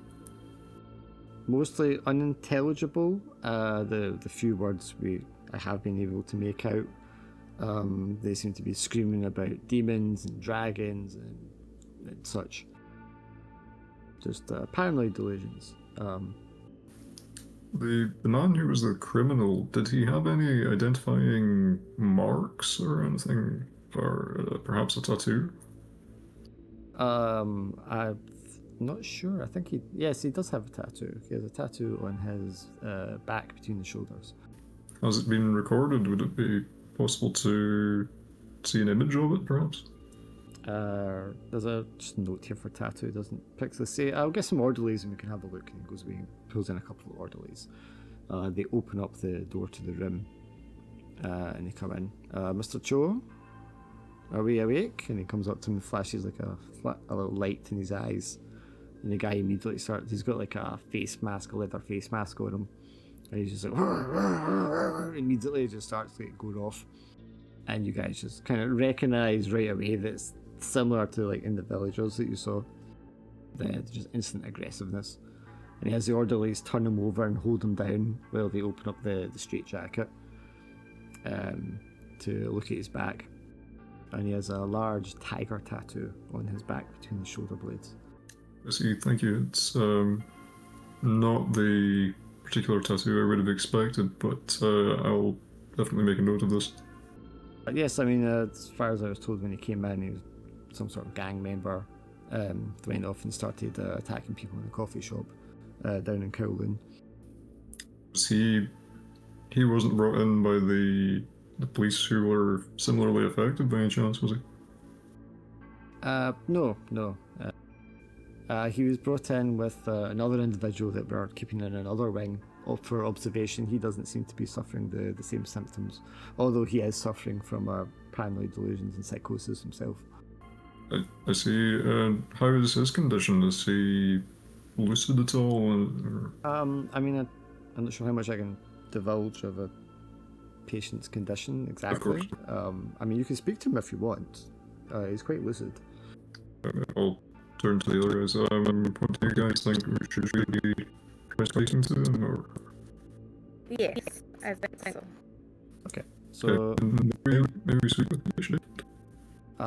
yeah, sure. I think that would be permissible. Takes you up a couple of floors. Much more relaxed atmosphere. Television's on, radio's on. People sitting around playing games, playing cards. There's this little, very rough-looking bulldog kind of build guy. Very, very like stocky and built. Very weather-beaten and worn-looking. And he's kind of like just sat in the corner looking out the window. Just staring out the window. When you just kind of like come into the room. And he goes, he's not given his name, and we don't have any identification for him. So we've just been calling him John Doe. I see, thank you. He is a little skittish, so just be careful how you approach him.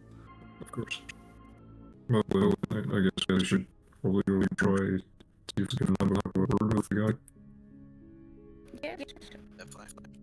Okay, so who wants to speak to him? Do any of your other guys got some chances, or should I? What are we trying to get out of him? Probably, Maybe some. You go first. but yeah, I was going to say, maybe you can ask them about what happened, did he see what caused his friend to become so restless, or anything like that? Can you tell us, what happened? He come in quite gentle. Ask him how he is and things. So Suki, you want to talk to him and come in gentle? Oh, yeah, probably best just. You might receive some better to a lady. Okay, so you come up the side of him. He's sitting there staring out the window, arms crossed. He's just wearing a plain white shirt and blue trousers. Hi, how are you doing today? My name's Susan. Turns his head to look at you.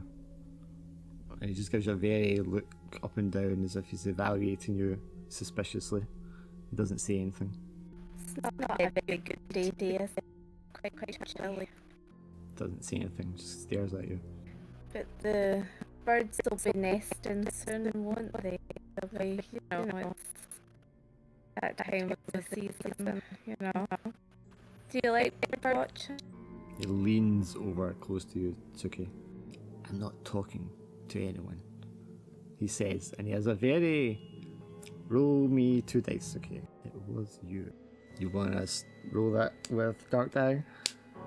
No, I'm too scared. What's to be scared of? Okay, I'm a little too scared. In this environment, what's there to be scared of? It's just a little stress. But maybe you do feel a little stressed when he speaks, because instantly, Suki, you were the person that answered the phone while you were in Slater's apartment, and you recognise his voice immediately as the voice on the other end of the telephone. Oh shit! And that's where we end tonight. I wanted to ask a question. You son of a shit! Just let us. Come on, can everyone just stay on for 10 minutes? I want to ask a question. Come on. You can ask a question and start next time. No. Oh. No, because that's 2 weeks away. How's It's my it 2 weeks away? birthday's next week because it's my birthday next week. Oh, That's why we're not playing well, next that's your week. fault. Come on, 10 Oh. minutes. 10 minutes. Come on. Damn. 10 minutes. Come on, 10 minutes. 10 could minutes. sacrifice Come on, your birthday 10 then. minutes. You're gonna, I'm sorry. I'm no. gonna. Come on. Oh, Just write the question really down so you don't mean. forget. Write it in chat that's so you don't super forget. mean. So mean. Roll a strike. You not just let me. No, we're done for tonight. We've got 10 minutes. Oh, come We on. don't have 10 minutes. Come on. Does everybody have 10 minutes? Everyone says they have 10 minutes. Right, Everyone's got 10 write your minutes. question in Come chat on. so you don't forget it for next time. Oh, Yeah, honey. yeah. It's so mean. That's so mean, by the way. We have to wait 2 weeks for that. I mean, it's not my fault we have to wait 2 weeks. Yeah, well, Yeah. that's me. Also, it Yeah, gives it's them your more fault for time to, being born next week. Jeez. Yeah. Unless people are free next Monday. I got Dave's giving on Wednesdays. I can't do Wednesday. Yeah, I don't know if I'm gonna be able to do Mondays because I think I'll probably work. Yeah, so maybe 2 weeks in. Yeah. Yeah, that's fine. 2 weeks is fine. Oh, the moo of it all. Woo. Yeah, Yeah. that's. Oh boy. No, also if you don't spend so long, Suki, getting other characters into trouble. Yeah, it's okay. My fault. It's like half the Honestly, creation. I actually genuinely thought I was doing the right thing, and I was just and then Oh no, yeah. and then I mean, then technically you when were. It was, then when it was explained back to me, I was just like, oh crap, I should have just like not said anything, or just like not Yep. just let it go. Well, but technically you weren't wrong. I mean, I had a whole thing for in the bloody hotel at the start as well, and then you just I did- like ran and shit. Man. I mean, what? we You're spies. we were I thought, made I thought almost instantly. you're spies. I thought you were going to try and be sneaky about it. We did try, James, and then James he was Bond like, goes you in know, and he leave sits down and he plays background. It's like, yeah, I'm James Bond. Oh, Who gives a fuck fuck? You know what I mean? Thought you'd have like winged it. Fuck that! You can't compare me to James Bond. Well, evidently, You can't. we're more of a clue. Fucker. Pink Panther. Everybody does say he's like the worst spy ever, though. So. Mm. Yeah, exactly. I thought you had sleuthed it and then you would have like uncovered stuff and you was like, no, let's get out of here. I was like, oh, alright. Just throw those clues We away. were already made. We couldn't recover.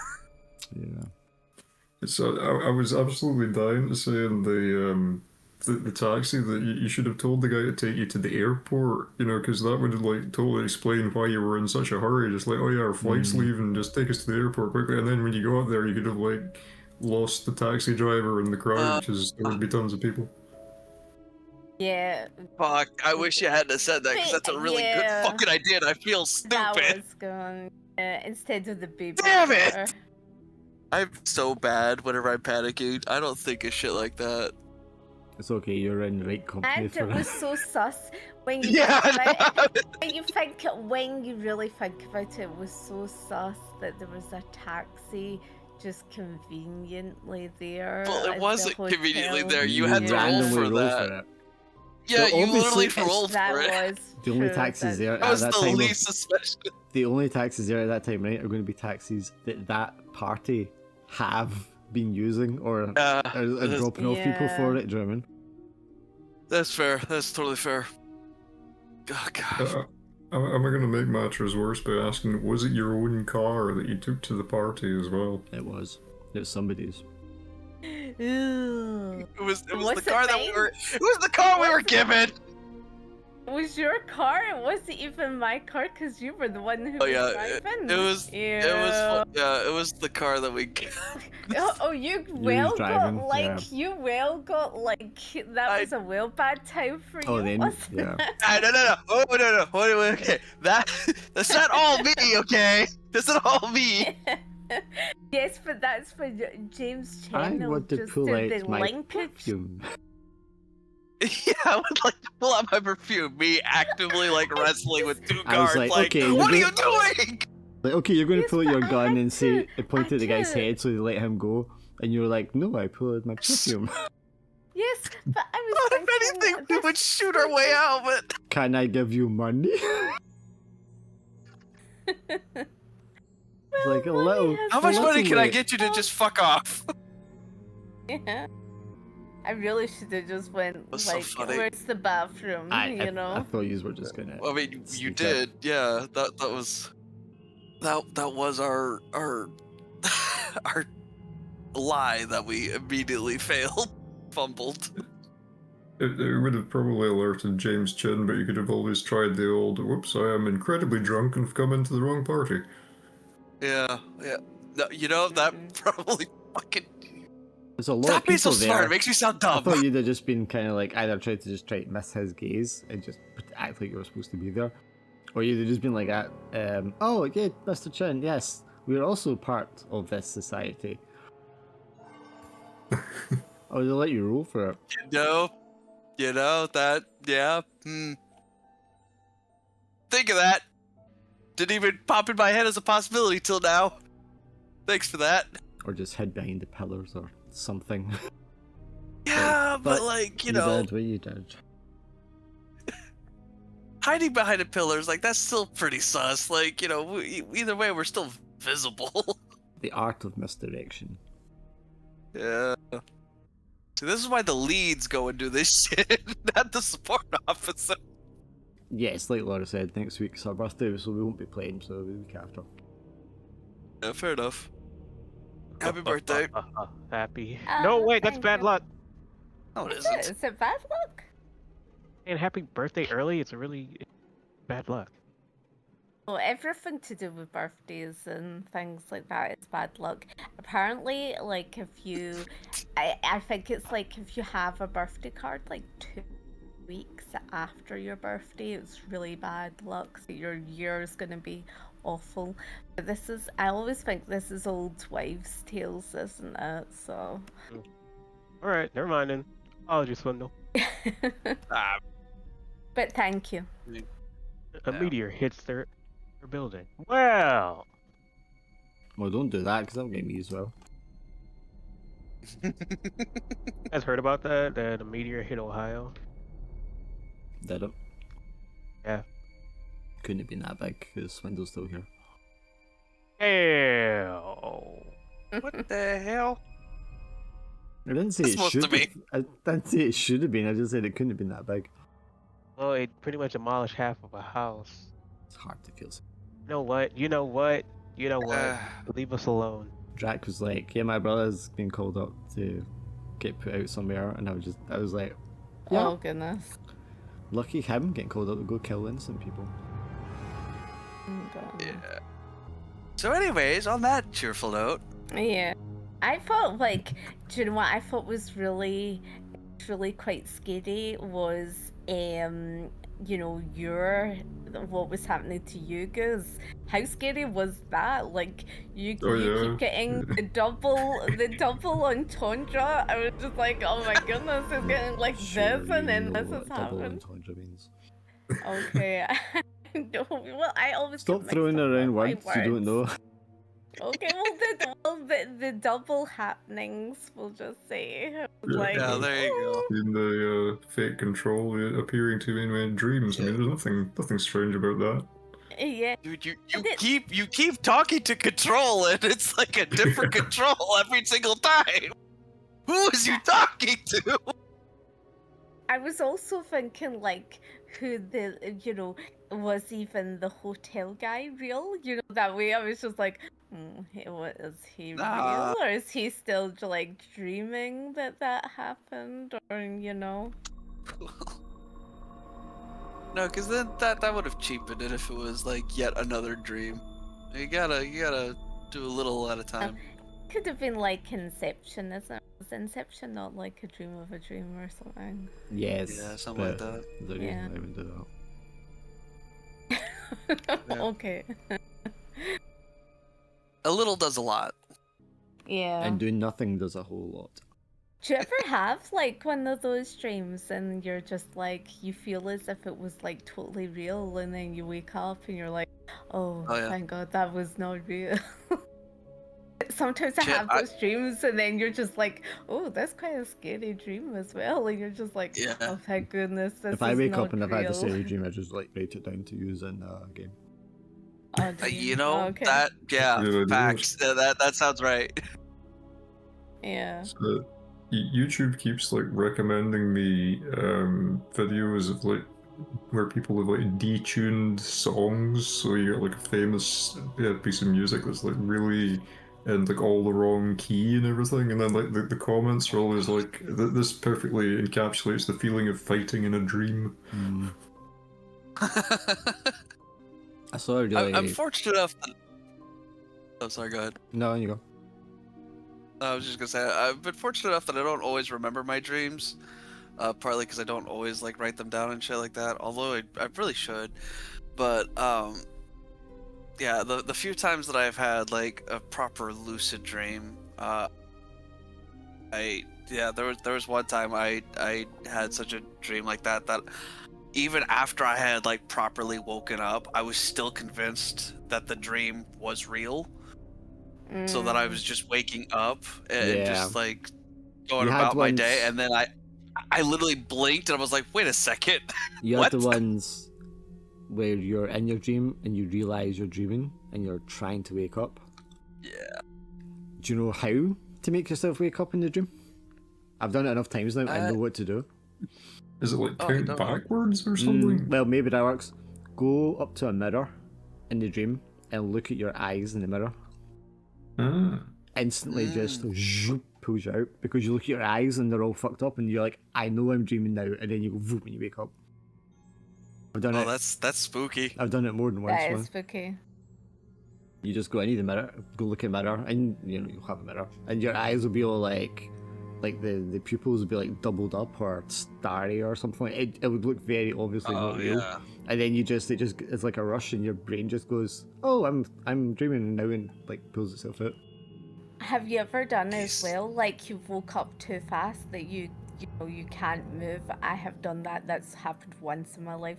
I've like woke up fast and then I couldn't move for like Sleep it paralysis. felt like I've never done that. yeah, I've had that. I've and never it's had that horrible. experience. But That was very scary. I was like, okay. I was like, you know, calm down, because I'd heard about sleep paralysis, so I was just kind of Yeah. like, right, okay, just like relax, close the eyes again, just relax. It's like, this is taking ages. I can't move. I've always heard about sleep paralysis, but I've never experienced it myself. Yeah. Only once that's happened. I have had like Mythos dreams as well.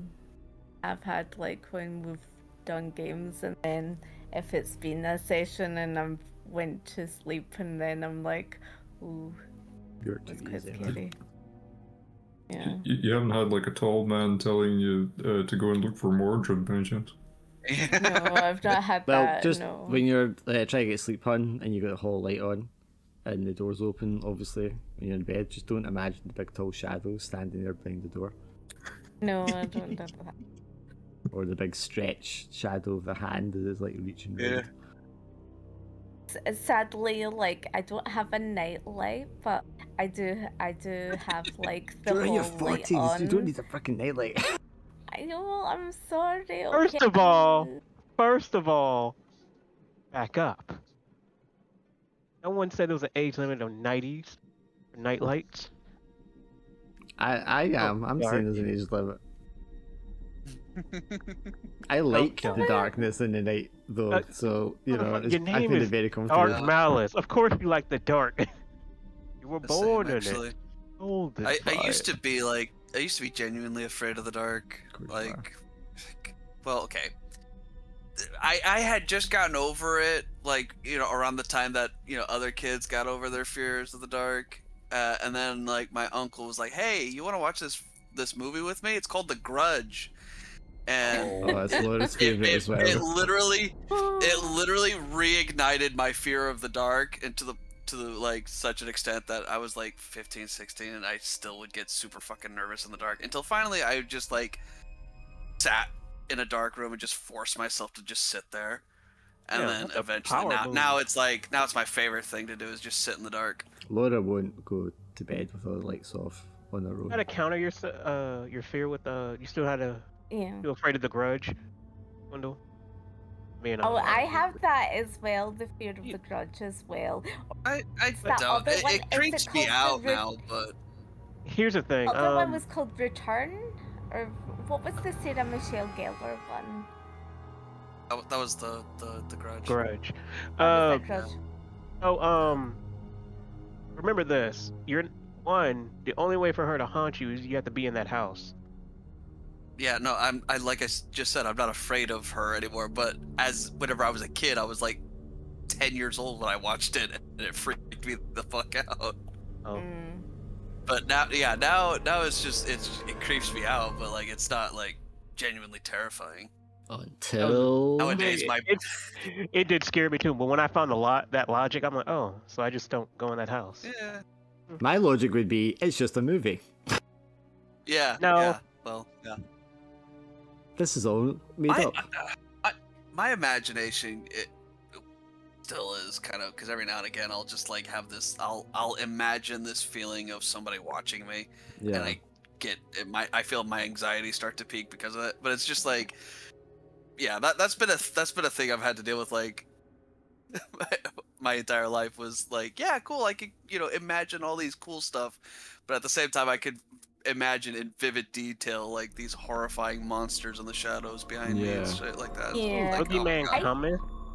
Yeah, well, this is the thing. What was that one that it was like they come for me when it's dark? They. Because that always scared they. It was Oh they my or goodness. them, I can't remember. Yeah. Hey. So anytime with a closet, I'm just like, oh my goodness. The wee girl, she's like, so why do the monsters come? What do they want? And the wee girl's like, to eat me. Yeah, that movie terrifies me. I'm so terrified of the movie for the fact that, like, they walk in and she's like getting eaten by the monsters in the closet, and the closet's empty, but she can just see She's them, banging but on they it from the other can't see side. her, and she's banging on it from the other side, Oh and my that's the ending. And I'm just like, oh my goodness. And you just see the coat hanger just like sway left and right, and you're just kind of like, that's her, oh my gosh. And that's my nightmare. That's like, things like that. That's fairly terrifying, I'll admit. Yeah. And like the boogeyman, like Glim said, like I watched the old one, like there's a Didn't like it. 1980s one or something, or late Yeah, that one was 70s trash. And I know, but it was so scary. Boogeyman just makes me think How? Like he ate everybody in the medical office, and like the guy was the last one that he was ate gonna everybody, what are you eat. talking about? He ate the whole family. One It that was just scared kinda me, like, yeah. It was the 2012 version. What scared me the hell out of it was that when he traveled to house and how they showed it, I'm like, oh, that's scary. The fact about that he can just go through house to house like that through Like Santa walls, I'm Claus. like, okay. Yeah. Yeah. Santa Claus.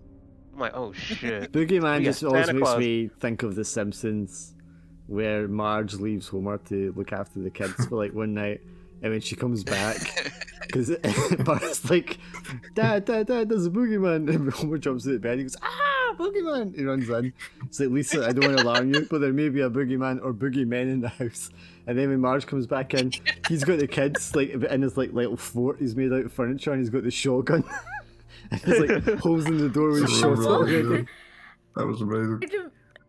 Remember like when my mom, like my youngest sister, there's 8 years difference between me and my younger sister, and I remember like when my mom went to the hospital to have her, and she was in the hospital for a few days, and what's called, my dad had to like make us like our lunches and our dinners, and he was just like so terrible, like Nothing to because do with it was boogeyman. my mum that was just like cooking, and so he would be like cheese sandwich and fish and things like that, just like pure random stuff.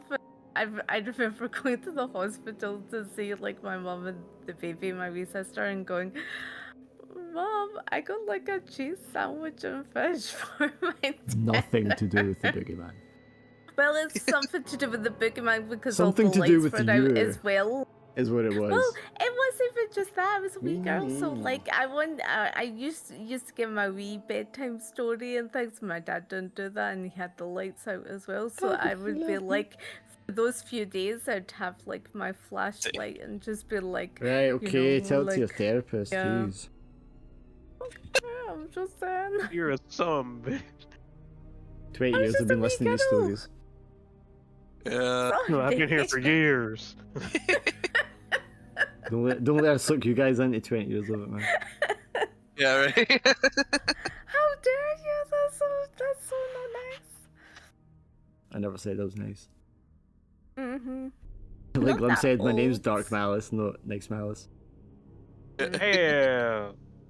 Late sunshine. He does have a nice nature at times. Mm-hmm.